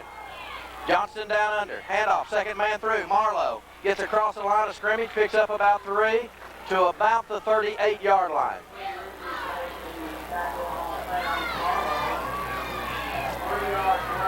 And it looked like Latree Richards and a couple of other Scrappers coming up to make the hit on Marlowe. It'll be second down, short 7 for the Curley Wolves. They actually placed it at the 39. Johnson wide to the left side. Ball right in the middle of the field now. Butler wide right. Offset eye now for the Curley Wolves. It'll be the handoff. No, Johnston wants to pitch it. He can't do it. Hit the backfield. Thrown down. And it's going to be number 52, Herschel Taylor on the tackle. Let's see where they spot it. It's going to be about a half-a-yard loss on the play. So now it's third down and a full 7. Johnston coming down the line, as you mentioned, looked like he was going to pitch it. And then all of a sudden, Taylor coming up, doing what he needs to, just take the quarterback out of play. I believe Cleotis just checked in on defense. Cleotis came in to relieve Irby. And that right outside, or left outside linebacker. Johnson wide to the left side. Butler wide right. Wing on the left side. Johnston wants to throw. Heavy pressure. Scrappers are going to throw it. Hit him. Incomplete pass just when he threw it. Timothy Beal, Leslie Hendricks back there. And Al Johnston getting up slow, and he tried to hit Sam Marlowe, and I'll tell you what, he wasn't close to it because I tell you, Al Johnston had to throw it in a hurry. I like the way the defense is playing in here, Charles. I like the way they're charging every now and then, and they're calling it. Great job by the defensive coach, Bunch Nichols, and I like the defense tonight. Rashad Johnson to punt, standing on his own 28. He'll try to punt it away, and now Washington will let it hit. He'll field it at the 30, and he's going to be tackled there, and they're going to be a penalty flag at the 35, and let's see what it is. I think it's against the Scrappers, however. The flag is laying actually at the 34. It's either a hold or a clip. The tackle is made at the 25. Clip is the call against the Scrappers. Ooh, that hurt. We're making a few mistakes right now, and we can't afford to do that. So they're going to mark it off.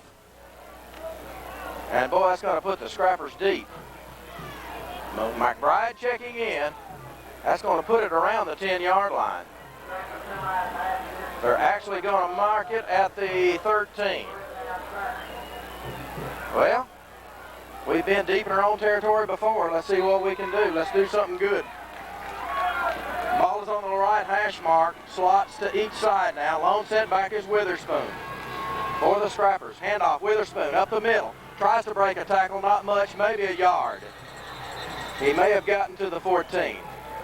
We'll wait till they unpile them. You can certainly tell Prescott's defense has stepped it up. They're great all the time, but they stepped it up now, realizing that Nashville is deep in that territory. Second down and 9. It's only a 5-point ball game. 6-point touchdown would give the Curley Wolves the lead. So the Scrappers have to do a good job of getting out of a hole down here. 3:10 left in the third. Reed and Washington to the left side.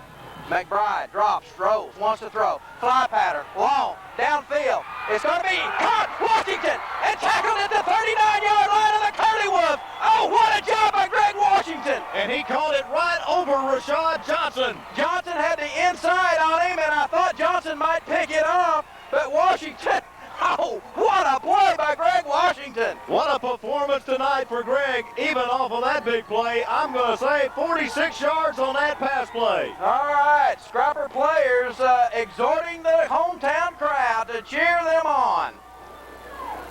Clock running now, 2:45 left in the third. Scrappers at the Curley Wolf 39. Washington wide to the right side. Reed to the left side, split backs. McBride drops, pressure, screen pass, Dugan. Tries to make a little yardage out of it, and he's got to be hammered down after he picks up about 3. A little bit slow developing, but he's going to get it to about the 35. On the screen to the right side with Dugan coming out of the backfield. They're actually not going to give him that much. You're going to mark it at the just inside the 36-yard line. I'm going to call it a 3-yard gain. It'll be 2nd down and 7. Clock running. 2 minutes left in the third period. Ball on the right hash mark. Reed and Washington to the left side. Split backs again for the Scrappers. It'll be the toss sweep. It'll be Witherspoon. He'll try to get outside. He's at the 30, inside the 30 to about the 28-yard line. And there is a flag. It looks like that one's going to be against the Scrappers. It's probably going to be a hold or a clip. Holding is the call. Oh, my. Oh, my. How many penalties have we got now, David? Is that the 3rd or 4th penalty now? We've lost track of the penalties. 3 for 28, David says. Okay, that's going to bring up 2nd down now and 17. And the Curley Wolves have been relatively error-free. 1 for 5, David says. Well, you can't say the officials are favoring the hometown guys. Ball is placed at the 46-yard line. 2nd and 17. Coach Laird getting the play in, taking his time. 13 seconds on the play clock. Scrappers break the huddle at 10 seconds. Reed to the right, Washington to the left, slots to each side. Scrappers are going to have to burn a 2nd timeout. A confusion on the play. Somebody didn't know what to do, and it was down to 2 seconds on the play clock. So timeout on the field, Scrappers. 1:22 left in the third. 18-13 Scrappers, back in just a moment. The Scrappers facing 2nd and 17. Scrappers have been knocking at the door twice on their last 2 possessions here, and mistakes have cost them. One, a big sack, and now a holding penalty. Of course, this drive isn't over. It's 2nd and 17, but it sure changes the complexion of this drive. We just called our 2nd timeout of the 2nd half on that one right there. Yeah, with 1:22 left in the third, so that could be a big factor in the ball game. Slot to the right side for the Scrappers. Now in motion goes Washington to his right. McBride drops, rolls, wants to throw, sacked. He's going to be sacked. Flemings had him, and then coming up with Stafford to finish him off. I'll tell you what, McBride is really upset. Uh-oh. Flemings is up limping. The officials, I think, talking to McBride about something, and the hometown fans getting a little bit upset. So the Scrappers are now back to their own 41, and it's 3rd down. Going backwards. You can almost see that one coming. And the official's calling a timeout for just a moment. I think he's going to talk to both teams. There's probably a little jawing going on out there. Flemings come up limping there a moment ago, and I think he went out of the ball game. Washington goes to the right side. It's 3rd and 30. So now McBride has really got to stand in the pocket, and they're really going to come after him, believe me. McBride drops. There's a long pass downfield. Washington's got a chance. Johnson's going to have a chance. Johnson, well, I thought he caught it for a moment, but he didn't. He wanted a face mask also. And I'll tell you what, we were close to getting another holding penalty right there. I thought I saw a jersey. A very close one, yes. I thought I saw our jersey. Hey, we agreed on the call. We certainly did. It is 4th down. Scrappers have got to punt it. Well, I'll tell you what they've been told this week, Charles. They have been told to protect the quarterback. Well, we've been sacked a couple of times. Cortez in punt formation, good snap, heavy rush. Cortez, high, wobbly kick. It's going to hits a scrapper, bounces back upfield, and goes out of bounds. There's a penalty. That's going to be a penalty against the scrappers, illegally touching the football. I believe that's a 15-yarder, if I'm not mistaken. It came down and hit one of the scrappers in the back. That's an unfortunate thing to happen, unintentional, but it's going to be against the scrappers. We'll see what they do. And the scrapper defense is going out onto the field. The officials discussing it. There was nobody, as far as Prescott was concerned, close to the football. And I don't know, are they going to wave it off? Now they're talking to the Curley Wolves. And I guess they're going to wave it off, it looks like. No, they're not going to decline it. I guarantee you that. If there is a penalty, they're not going to decline it. I think they're going to take a penalty here. It should be against the scrappers. And I think it's a 15-yarder if I'm not mistaken. Yeah, 15 yards. Oh boy. Another mistake. And that one was totally unintentional. But the Curley Wolves, great field position at their own 44-yard line. It just hit a scrapper. Listen to the hometown crowd. They don't like it, but that's the call. And you didn't allow the offense, the return team, to catch the ball. And here we go, I formation. Ball on the left hash mark for the Curley Wolves. Handoff, second man through. Marlowe picks it up across the 45 to about the 46. And they're going to mark him just outside the 46. These guys really give good spots for the running backs. Have you noticed that? I'm asking the guys in the booth here if they've noticed that. I'll give him 3. It's a short 3. So it'll be second down, long 7 for the Curley Wolves, just shy of the Curley Wolf 47.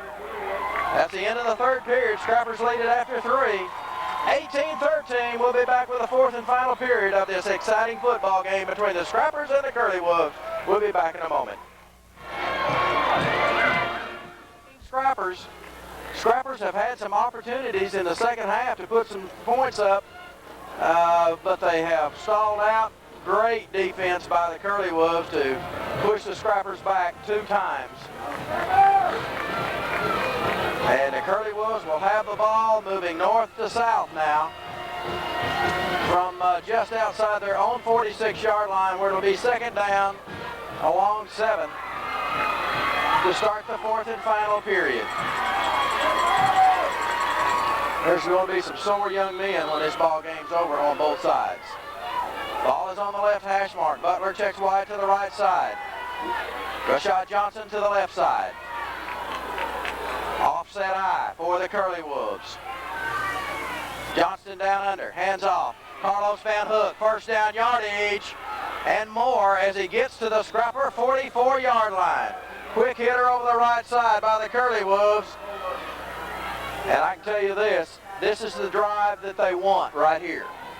This is it. This is a huge drive for the Curley Wolves right here. Scrapper defense, if they want to win this ball game, need to stop them right here. I know there's a lot of time and they're going to get the ball again, but they've got great field position and a first down at the 44-yard line of the Scrappers. They're already close to 4-down territory. Johnson to the left side. Ball just inside the right hash mark. Slot to the left side. Handoff, second man through. That's going to be Marlowe. Almost broke loose, and Scrappers finally come up to tackle him after about a 3-yard gain. Well, wait till we get the spot. It will be 3 yards on the carry. Curley Wolves really pounding it on that on the inside game right now. Nothing fancy. We're just going to take it to you, and that's what they want to do. Johnson and Channing to the left side. I formation now for the Curley Wolves. Johnson down under at quarterback. Hands off. Second man through. Stafford Almost broke it for a moment, and he'll pick it up. We'll see where they finally mark him down. It's going to be close to the 42. It may be the 43. It depends on where his knee touched. They're going to mark it on the 43. It'll be third down, and there's another player down for the Curley Wolves. So there's going to be another timeout on the field. 10:44 left in the ball game. 18-13 Scrappers. We'll be back in just a moment.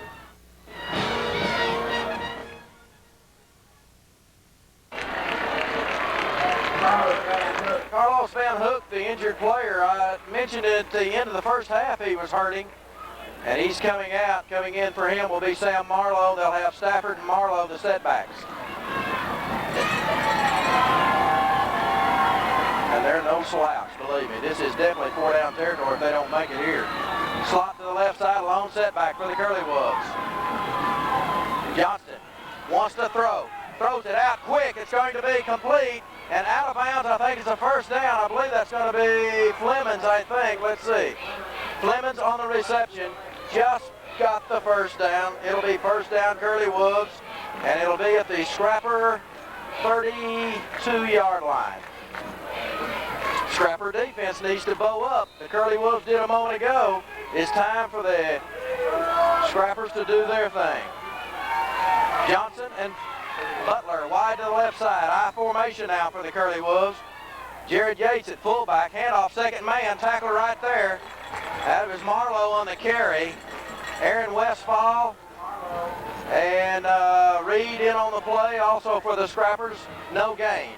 That'll bring up second down and 10. This is the 7th play of this drive for the Curley Wolves coming up. Scrapper defense needs to hold. Coming down to 10:06 to go in the ball game. Scrappers leading 18-13. Prescott driving. 32-yard line of Nashville is where the spot is. And the right hash mark is where it's at. Slot to the left side. I formation again for the Curley Wolves. Johnston wants to option, and he's going to be tackled in the backfield. That's going to be Reed. Clint Reed on the sack. They tried a little naked bootleg to the right side on the counter option, and Reed caught him in the backfield for about a 6 or 7 yard loss. And that time Reed really stayed at home. He didn't slide down the line and catch that fake on the counter. He stayed at home and got him a sack. I'm going to call it 3rd and 16. If the Scrappers could hold him right here, they might want to punt it away and try to get the Scrappers pinned deep. Johnson to the left side. You know they're going to try to throw it this time. Scrappers may be coming after him. Johnson wants to throw. Scrappers are ball's on the ground. Scrappers are going to pick it up. Herschel Taylor is going to return it on the fumble all the way. Touchdown, Herschel Taylor. Johnston fumbled the ball. Herschel Taylor caught it on the bounce and went all the way. Listen to this Scrapper crowd. The entire crowd is erupted, Charles. I mean, what a run by Herschel Taylor. The spot, I think he picked it up around the 45-yard line. I'm sure on that. I'm going to call it a 45-yard fumble return by Herschel Taylor. Scrappers leading 24-13. We're waiting a point after attempt. They're going to go for one. They're going for one this time, 24-13. Oh, big play.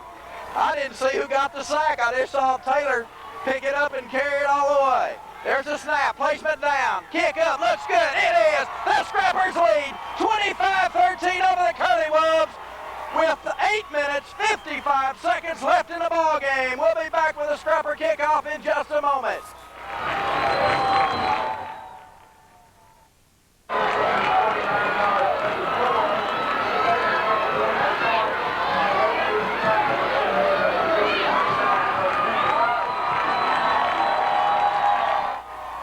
Listen to this Scrapper hometown crowd. What a crowd here at Scrapper Stadium, estimated between 5, 6, 7,000, and they're getting their money's worth tonight. Scrappers leading 25-13. Stately with that point after good. And we've got 8:55 to go in this exciting ball game. This game is not over though, folks. The Scrappers with a 12-point lead. Stabley kicking south to north. It's in the air. It's going to hit. Johnson will pick it up on the bounce, fumbles it at the 12, picks it back up, cuts upfield, breaks a tackle, breaks another tackle, still on his feet. He's not down yet. He gets outside. He could go. Scrappers are going to have to tackle him. They say he stepped out of bounds at the midfield stripe. It's never over, folks, until it's over.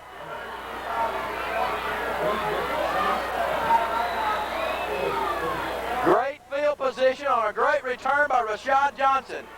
They're actually going to mark it at the Scrapper 47. Charles, just a moment ago, Clint Reed was the one that was putting the pressure and caused the fumble a moment ago, and Herschel Taylor got it at about the 40, so they're going to give him with a 40-yard return. All right, we'll correct it. Number 50 caused the fumble. All right, here we go. First down for the Curley Wolves at the Scrapper 47.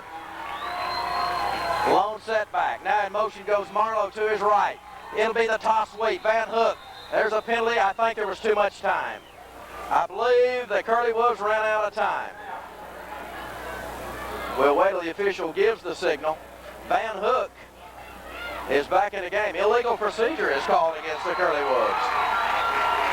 They hadn't had many of them tonight.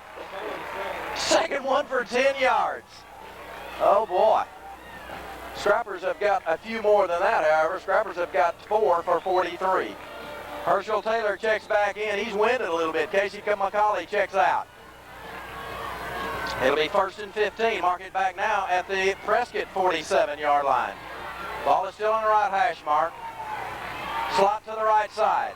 Butler left. Rashad Johnson to wide out on the right side. I formation. Al Johnson, the quarterback, wants to throw. Throws it across the middle, complete to Flemings at the Scrapper 35-yard line. Paul Wayne Ray came up and made the hit. I tell you, Johnson just did a great job to disguise what he was going to do. He faked the handoff, went up with the ball, and then held it on the hip, and then all of a sudden he threw the pass. I'll tell you what, he was getting pressure in there, but I'll tell you what, that was a pressure play. There's no quitting these guys. As long as Eddie Jackson's the coach, there will be no quit in the Prescott Curley Wolves. That play was good for 17 yards, moves it down to the Nashville 36-yard line. Johnson to the left side, ball just inside the right hash mark. Slot to the left side. I formation, handoff, first man through. Ball's on the ground again, and Johnson this time will fall on it. Clint Reed broke it up in there. Herschel Taylor was there also, but Johnson will fall on it back at the 41-yard line. A lot of pressure has been put on that Scrapper defense tonight. They've been answering the call, doing a great job, and Charles, to hold Prescott off. I mean, Prescott's doing a fair job on offense, but it's been up to that defense a lot tonight. All right, it'll be 2nd down and 15 now for the Curley Wolves. Clock running, 7:40 left in the ball game. 12-point Scrapper lead, 25-13. Johnson to the left side. They'll have Marlowe in the slot on the left side. Lone setback is, I believe, Van Hook. Al Johnson drops, wants to throw. Herschel Taylor after him, throws it across the middle, incomplete. He was hit by Taylor and Reed, right. Taylor and Reed hit him at about the time he released it. And that can cause a quarterback to hear those footsteps, and that time he threw it a little bit short. I believe Marlowe, was the intended receiver. That'll stop the clock, though. 7:22 left in the game. And Coach Jackson, if he doesn't make it here, he'll go for it on 4th down. I'm predicting that. Even though there's 7 minutes and 22 seconds left in the game, he's down 12. He's got to score twice. Butler to the right side. Johnson to the left side. They're back in an I formation. Marlowe deep in the I. Van Hook, the fullback. Johnson down under a quarterback. Drops. Wants to throw. Long pass downfield. It could be, he threw it out of bounds. Incomplete. Again, pressure by Reed. And that'll stop the clock on the incomplete pass, and it is now 4th down for the Curley Wolves. 4th and 15 at the Scrapper 41. I'll be surprised if the Curley Wolves don't call a timeout here to at least talk it over. They hadn't done it.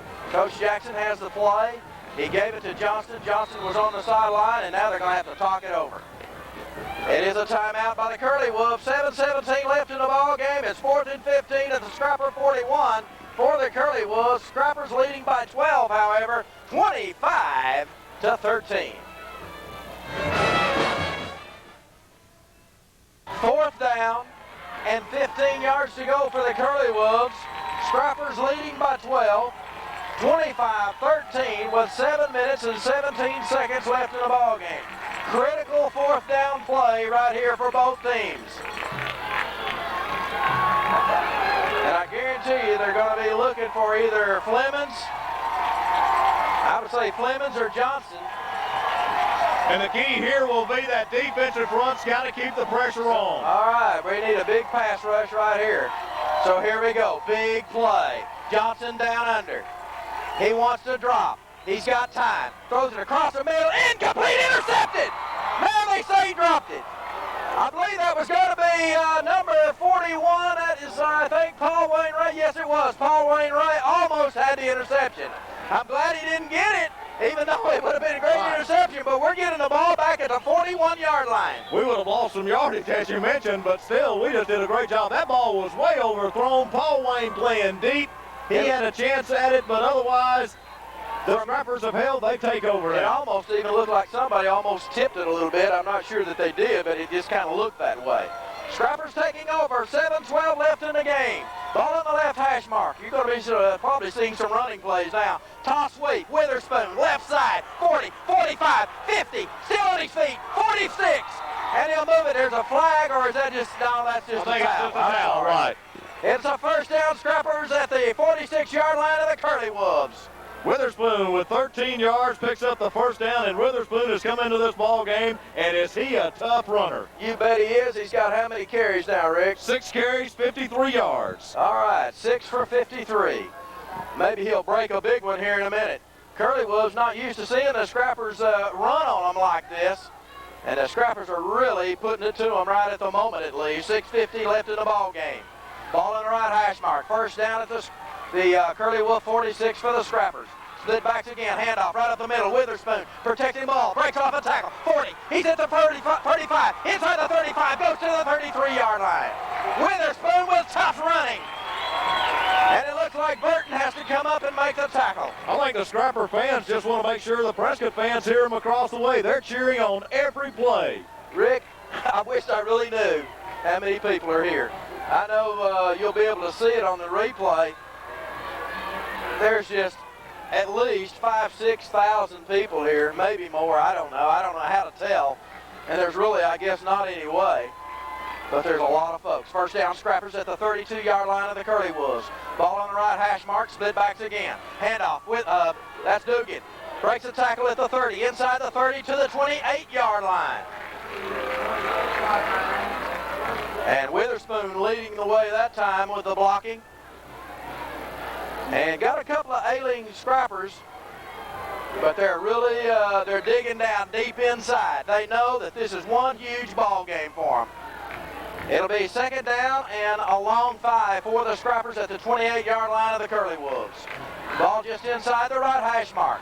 Washington and Reed to the left side. Split backs. It's going to be Dugan and Witherspoon. Handoff, Witherspoon right up the middle. Tries to bounce off of the tackle. Gets it close to the 25. And he'll be stopped by a host of defenders there. Curley Wolves have a couple of new players into the ball game. That one, though, was not a new one. That's Brian Van Hook on the tackle. Ball just shy of the 25, where it'll be third down and about 3.5 yards to go for the Scrappers. Clock continues to run. 5 minutes and 10 seconds left in the game. Washington to the wide side of the field. That's the left side, slot left. Split backs again. Handoff, Dugan, left side. Close to the first down, and somebody got a hold of him and got him before he got to it, I believe. It's going to be close, but I think he's going to be about a yard shy. I can guarantee you Coach Laird will go for it. It may be close enough for a measurement, but I don't think it's quite far enough. Fourth down, we'll call it a yard. Coach Laird calling the play in, signaling the plays in, and he's got his assistants out there, Rick, blocking and shielding the other side so that they can't see what he's doing. Split backs, wing on the right, split in to the left. Toss sweep, Witherspoon gets outside, first down more. He could go, breaks it, Witherspoon, touchdown Scrappers!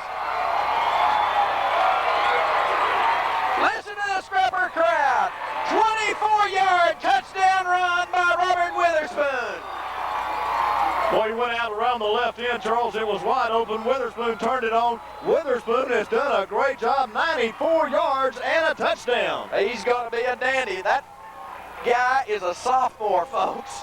Robert Witherspoon, you're going to be hearing a lot about him the next 3 years. And McGill to hold, Stabley to attempt the point after. There's a snap, placement down, kick up, looks good, and it is. The Scrappers lead with 4:14 left in the ball game, 31-13 over the Prescott Curley Wolves. We'll be back with more Scrapper football in a moment.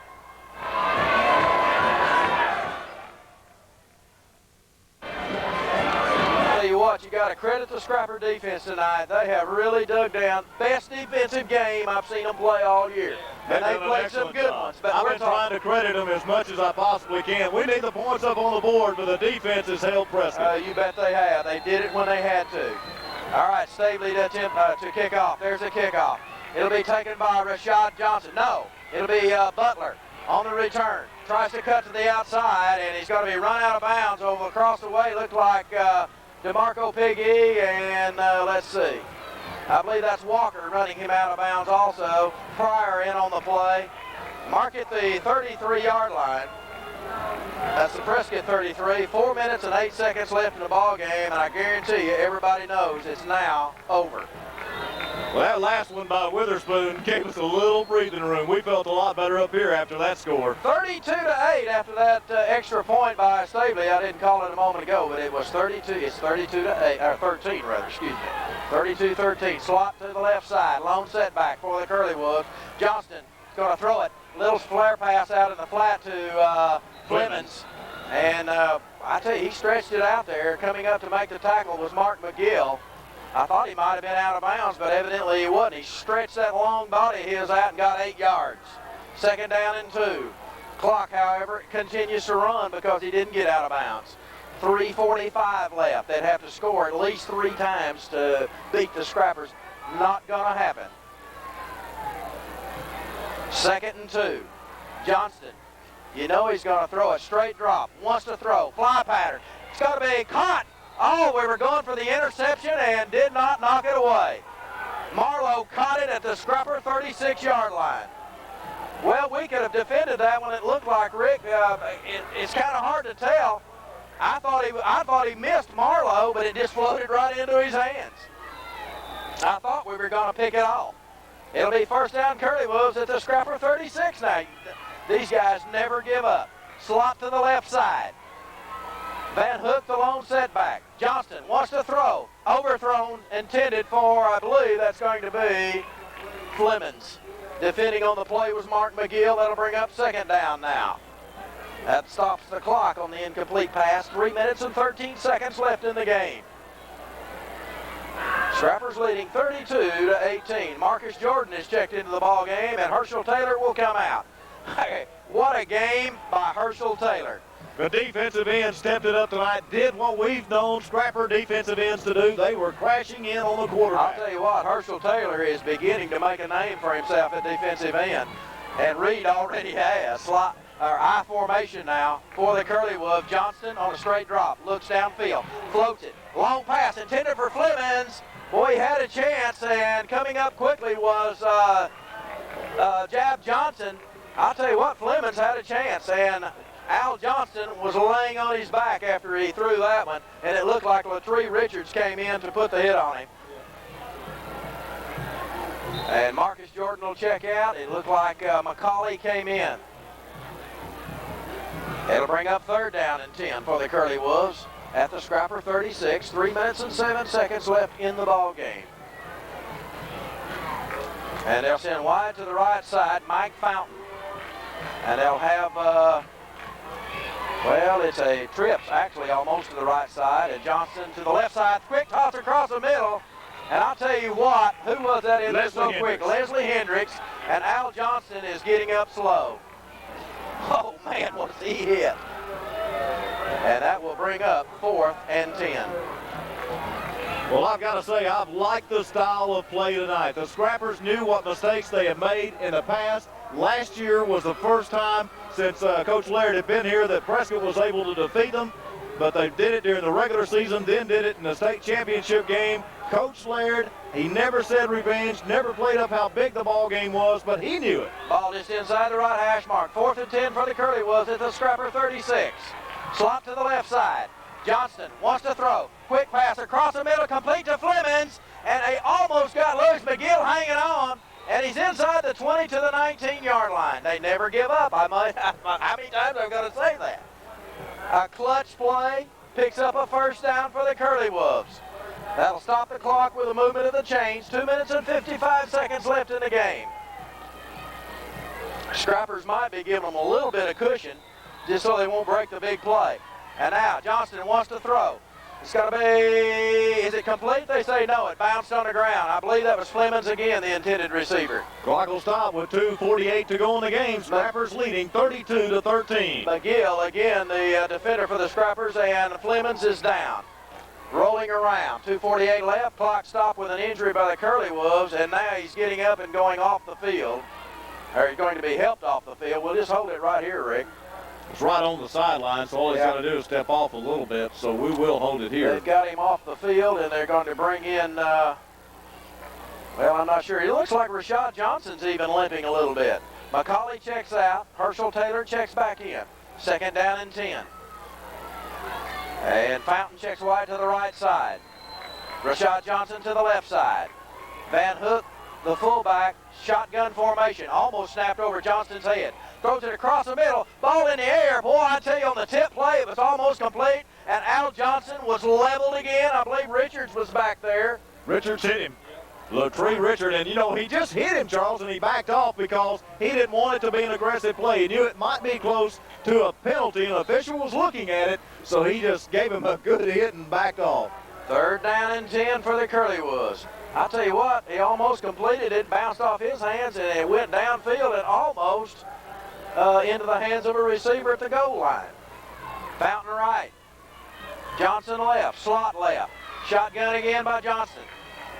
There's the snap, wants to throw it. Pass intended for Rashad Johnson, threw it behind him, and again, this Al Johnson's on his back.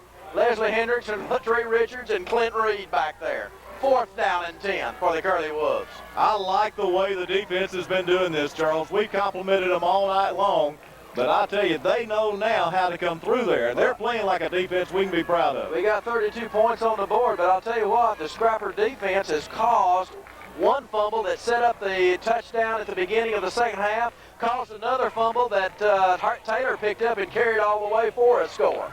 So, hey, the turnovers have been big tonight. And Johnston will move up under center now, and he's going to have to call a timeout. So with 2:40 left in the ball game, Scrappers leading 32-13 over the Curley Wolves. We'll be back in a moment.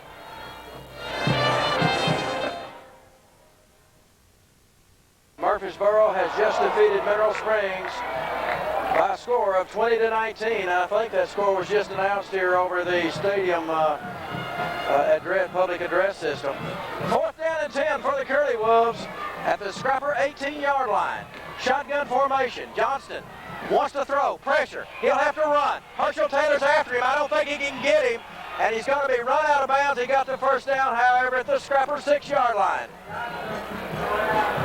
Or did he? I'm not sure that he did. Wait a minute. I don't think he got it. Well, they're moving the chains. They should not be moving the chains. I didn't think he had the first down. Evidently he did. Yeah, he did. Of course he did. It was the 18-yard line, and he picked up 12. Hey. All right. Curley was want to punch one in if possible. 2:31 left in the ball game. Scrappers leading 32-13. Ball is on the left hash mark for the Curley Wolves. And that was just a scramble by Al Johnston. Lone setback is Van Hook. Johnston wants to throw it. He'll scramble up the middle. Scrappers are going to hit him. He's going to gain about 3 yards to about the 3.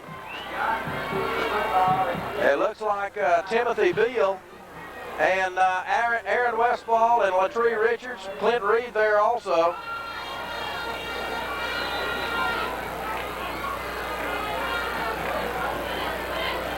And it's going to bring up 2nd down and goal now for the Curley Wolves at the Scrapper 3-yard line. Well, I'd like to see the defense hold them. Fountain right. And it will be Morrow to the left. Lone setback is Van Hook. Johnston down under. Straight drop. Wants to throw it across the middle, threw it in the ground. And boy, he was hit by Timothy Beal. I mean, Beal came through there, and Al Johnston's getting up again. I have not seen the pass rush by the Scrappers this good this year. They've been doing a good job, but I mean, they're putting Al Johnston, he's going to be so sore tomorrow. He's on the ground after every play. Every play, he's on the ground. It'll be 3rd and goal for these Curley Wolves. And I'll have to add up how many plays they've run here. Johnston down under again. Lone setback again is Van Hook. And there's a penalty flag. Let's see who it's on.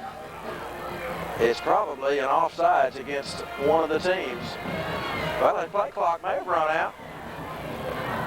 Dead ball, offsides, Scrappers. Oh my. Minute 50 to go in the game. Scrappers leading 32-13. Rick, I've got, this is the 13th play coming up. Is that what you got? You count it.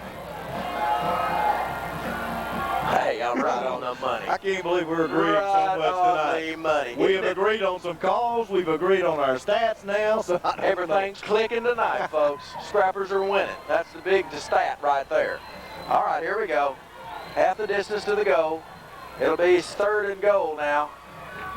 There's a toss over the middle, almost intercepted by McGill. They tried to hit Flemings, he was lined up at the tight end on the right side, come across the middle. He just tried to kind of a basketball pass across the middle, and he couldn't hold on to it. 4th down and goal. Rick, they have converted on 2 4th down plays in this drive.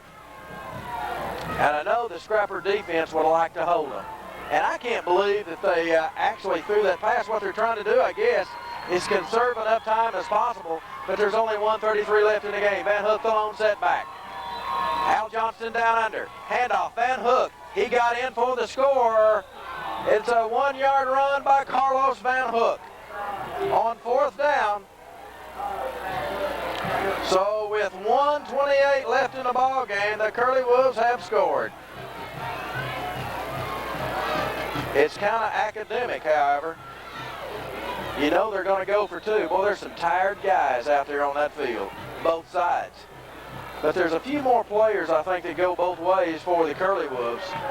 And they are going to go for 2. Johnston has them at the line of scrimmage. The lone setback is Van Hook. Slot left, split in right.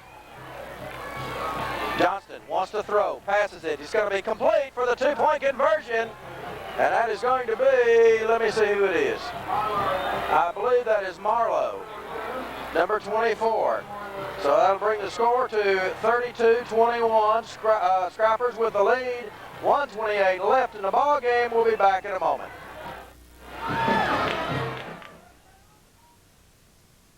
Half, and I don't know the final on that. We'll try to get some of those scores for you. Of course, the scoreboard show later on, and you'll hear those. So there's the onside. What an onside kick. Washington fields it at the 31. Breaks the tackle, goes out of bounds at the 45. They'll actually mark it at the 43. So the Scrappers will take over with 1:23 left in the football game. And taking over at their own 43. That was not a good onside kick at all. He either caught it too low or didn't do what he wanted to do, because it went over the first line of Scrappers, and actually it was fairly easy to field. Ball on the right hash mark for the Scrappers. Slot to the left side. McBride down under. Split backs, Witherspoon and Dugan. Handoff, Dugan. Little right side, big hole, 50, 1st down. Still on his feet, inside the 45 of the Curley Wolves to the 42. They'll mark it actually the 43. So the Curley Wolves know it's over. And I can tell you this, there's some tired young men out there on this football field, but the Scrappers feel a lot better. There's going to be, the old Whirlpool is going to be working tomorrow, folks, and next week there are some really sore players out there. Scrappers got a couple of injuries. I don't know how bad they are. It looks like Irby probably twisted his ankle. I hope he didn't tear anything. He's been playing, but he's really limping. And I don't know what's wrong with Hughes. But here we go, 1st down Scrappers. Handoff, Dugan again. Tries to break a tackle, gets inside the 40 to the 39. Tackled by Stafford. Excuse me, that's Heath Duke. And also in on the play is number 42, Ross Calling. 40 seconds to go. The clock is running. 32-21, Scrappers leading, and they're going to win this one. And Charles, what a ball game. Everything we expected. Well, the Scrappers don't have to take a snap here at all until about 10 seconds left in the ball game. And actually, they're going to have to take one more snap, and this ball game's over with. And probably McBride will go down on a knee. There's the snap. No, hands off to Witherspoon. No, McBride does go down. And it wasn't exactly the way I thought it was going to be. In fact, McBride might have got up limping. Look at there. All right. That's it. 5, 4, 3, 2, 1. That is the ball game. The Nashville Scrappers win it.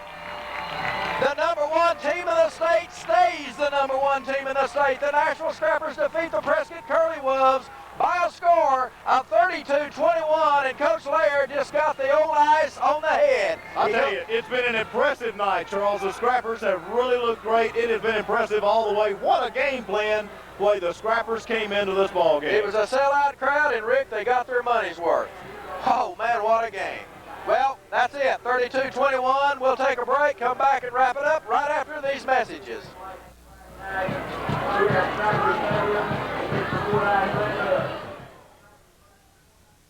Here at Scrapper Stadium, the Nashville Scrappers have just defeated the Prescott Curley Wolves by a score of 32-21. Let me recap the scoring for you. The first half scoring went like this. The Prescott Curley Wolves got on the board first. With 10 minutes and 9 seconds left in the second period, the Curley Wolves scored on an 18-yard run by Terry Stafford, extra point good by Rashad Johnson. It was 7-0. Scrappers came right back on the next drive, and they scored in about, actually less than 2 minutes. It was a 1-yard run by Cleotis Hughes, extra point no good with 8:38 left in the second. It was 7-6 Curley Wolves. Scrappers come back and score on their next drive, and they took it and moved it from their own 16-yard line, and the Scrappers used a double pass. It was McBride throwing a lateral pass to McGill, and McGill hit Greg Washington on the long pass, and it was 12-7 after the extra point was no good. Scrappers went for 2. Irby was held just shy of the goal line. That came with 3:10 left in the second period. It was 12-7 at the half. Scrappers take the opening drive. Curley Wolves got the ball first in the second half, but they fumbled the ball. The Scrappers take it. Took only 3 plays to move from the Curley Wolf 31-yard line. With 10-10 left in the third period, the Scrappers score. It was a 9-yard pass play by McBride to John Martin. Extra point again, no good. Scrappers again had gone for 2, 18-7 to score. The Curley Wolves come back after the Scrappers muff a punt. And the Curley Wolves take over at the Scrapper 16-yard line. Took them 4 plays. It was capped by a 1-yard run by Carlos Van Hook. 8:29 left in the period. And the extra point attempt, they went for 2. It was no good, 18-13. Scrappers come back on the next offensive possession after a fumble. Clint Reed sacked the quarterback, and Herschel Taylor picked it up, actually caught it on the bounce. He went 40 yards, and that came with 8 minutes and 53 seconds left in the fourth period. And the extra point was good by Stavely, 25-13, and the Scrappers score again on their next possession. From the 41-yard line, Nashville moves it for the score, and that drive is capped by a 24-yard run by Robert Witherspoon. 4:14 left in the ball game. Extra point by Stavely good, 32-13, and then a great drive to show what kind of heart the Prescott Curley Wolves have. They moved the ball. It took them 14 plays, and they move it in about 3 minutes and score with 1:28 left in the fourth period. It came on a 1-yard run by Carlos Van Hook. Extra point was good on a 2-point conversion. A pass from Al Johnston to Sam Marlowe, 32-21, and that was that's the ball game, Rick. And it was as exciting as it was billed to be. You've got some team stats for you, and I've got some individual. I've got some things here for Nashville. Unofficially, Nashville finished up with 367 yards, 131 yards rushing, 236 yards passing. Jared McBride Actually, that should be a little bit more in the passing. It should be 285, I believe. But anyway, we'll have to go back and re-add that, Charles. You rushed me a little bit. McBride, 16 of 27 for 236. You also got to give credit to McGill. He was 1 out of 1 for a touchdown, 49-yard play. Leading receivers, Greg Washington, 5 receptions, 140 yards. John Martin tonight, 5 receptions, 54 yards.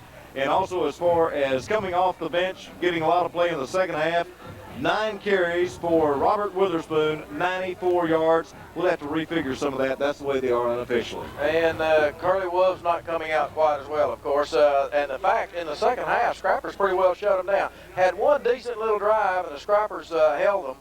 And then they came back with a great drive there at the end of the ball game to drive 67 yards. So actually, they ended up probably around 200 yards on the night, probably in total offense. As far as the first downs go, Scrappers had 18 first downs, and Prescott ended with 12 first downs. Curley Wolves had 2 fourth down conversions in that last drive, and that was a big one. Penalties tonight. Scrappers with 5 for 45, and the Curley Wolves 2 for 10. I don't know down the road, Charles, how many years this one will really be remembered. I don't know how many times you'll look back and you'll say, well, we lost to Prescott in the state championship. They beat us twice last year. This was a big ball game for the Scrapper program to come back and win. Down the road, it's going to be maybe just going into the record books. People will look it up. But right now, all of the emotions of all of these ball games over the past couple of years are built up right there in those dressing rooms. And you know the players are having a great time here in Nashville right now. Sure it is. You know, Rick, it's that way every year with these two guys. I tell you, both teams that's just the way they are. D-Queen's the same way. They'll come over here. They're not doing real well this year, but I can guarantee you this. It'll be a hard ball game.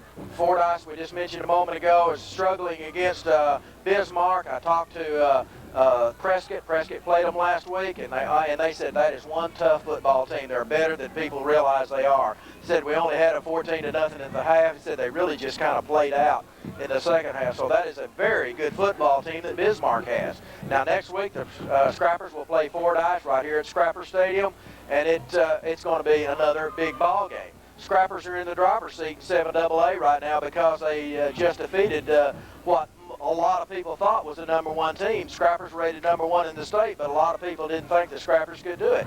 But they proved tonight that they're the better football team. They did it convincingly. They did it with their offense, they did it with their defense, and they did it convincingly. Prescott scored late in the ball game. Our final score, Nashville 32, Prescott 21. But overall, this win was impressive, and I think it was convincingly. Well, it's been fun. Sellout crowd here. Everything you'd want. Like I said, the big crowd.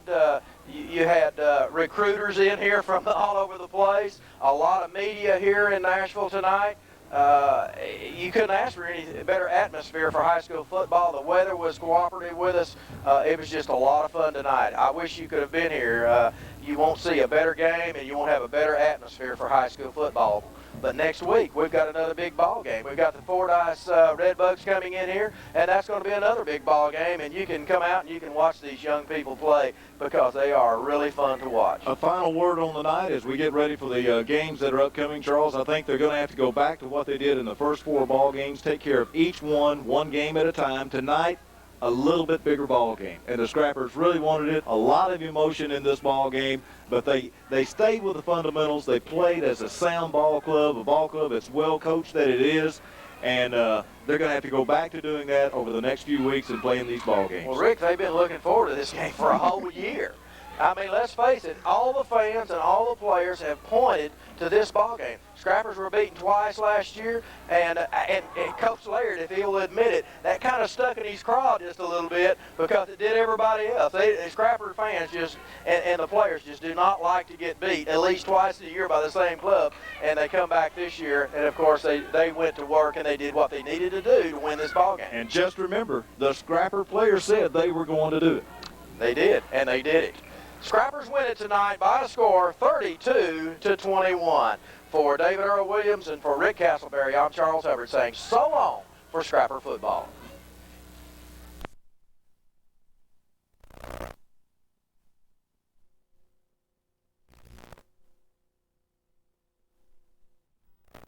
Laird. And of course, Coach, as we welcome you to the program First of all, congratulations on last Friday's big win over the Prescott Curley Wolves.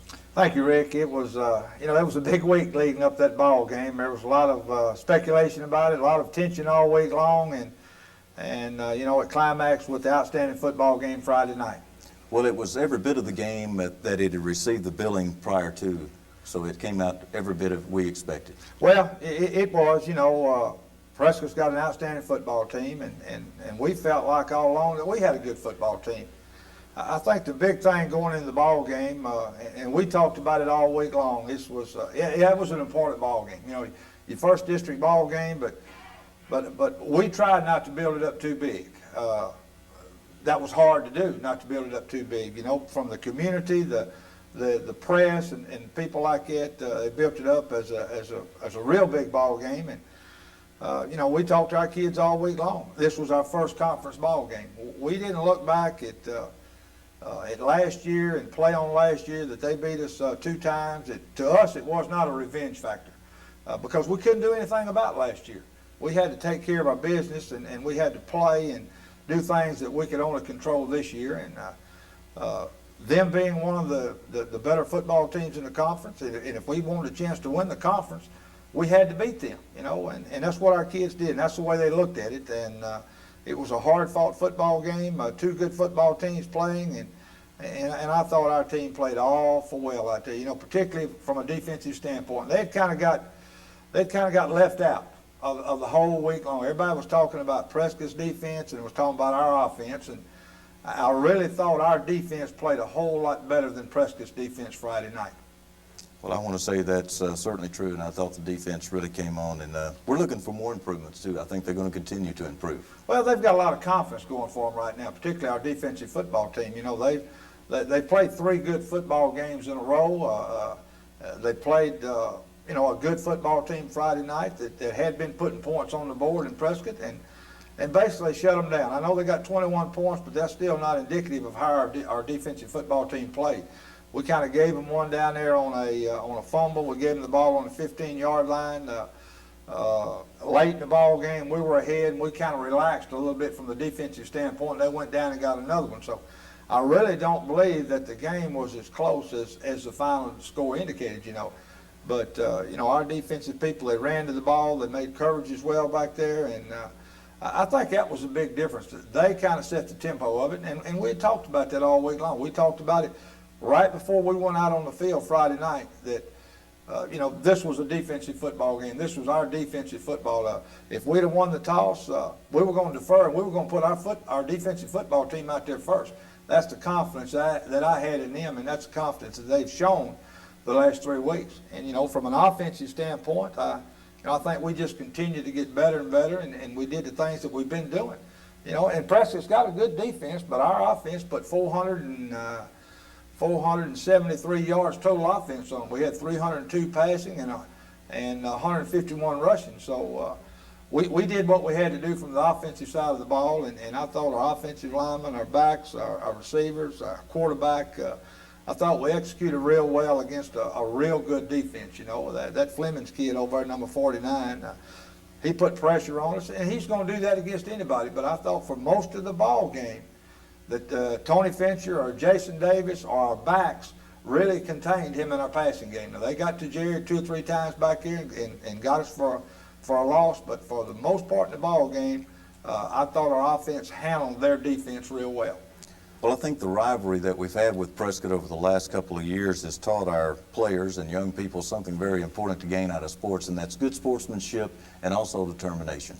Well, I think you're right. Anytime you have a good, clean rivalry like that right there, it's good for high school football, and I think we've had that, It's fun when 2 good football teams get together and play and get out there, and both of them kind of give it their all on Friday night, and, whatever happens is going to happen, and that's kind of what I visited with our kids about during the week, building up to this ball game.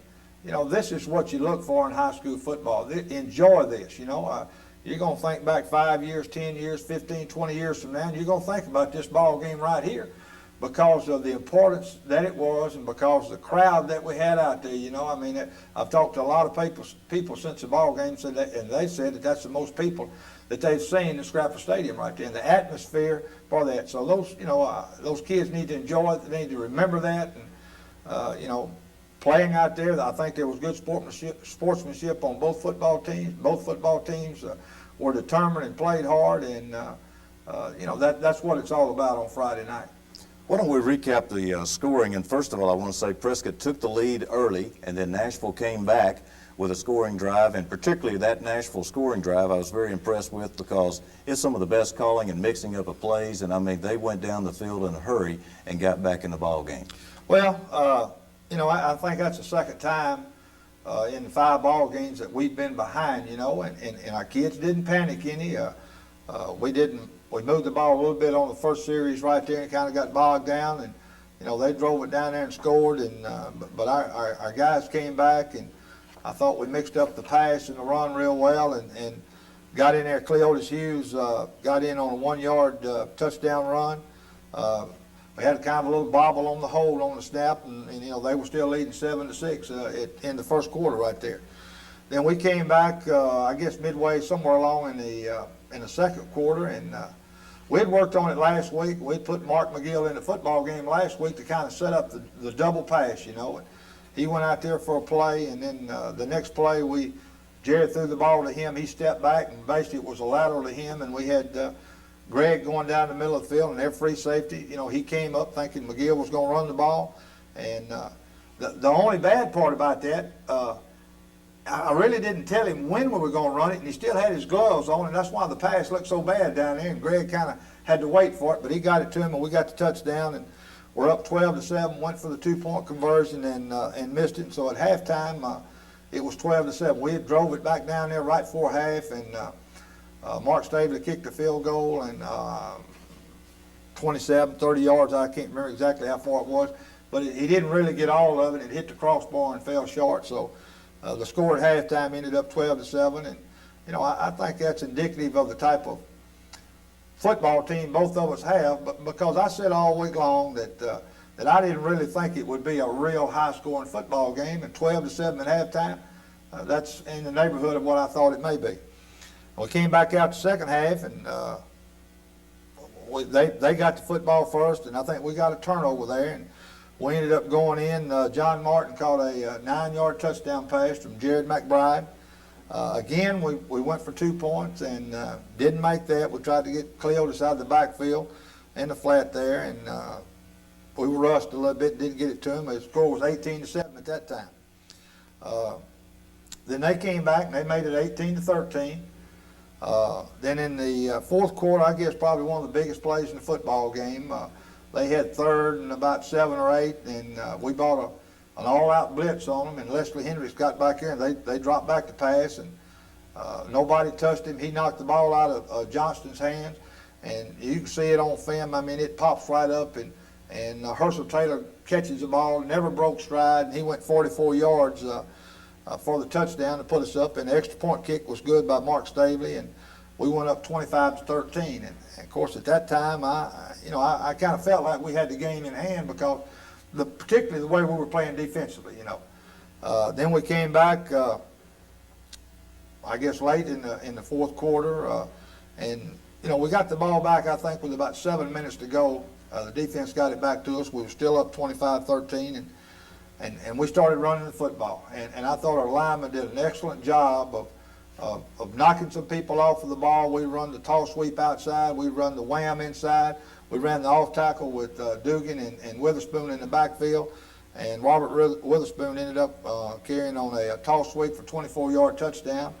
Stavely made the kick, and that put us up 32-13 at that time with probably 3 minutes left in the ball game, something like that. And I felt real good then. We went up about that many points. And we kind of played a relaxed type defense, I guess. And they got down there and going for it on 4th and 10 on about our 25, and we lost contain by our defensive end, and the quarterback made a first down on about the 5, and they eventually put it in and went for 2 and made it. Final score being 32-21. But Again, it was a very exciting football game. I'm sure the people that were there, the many of them that were there, really enjoyed the type of play that was performed by both teams Friday night.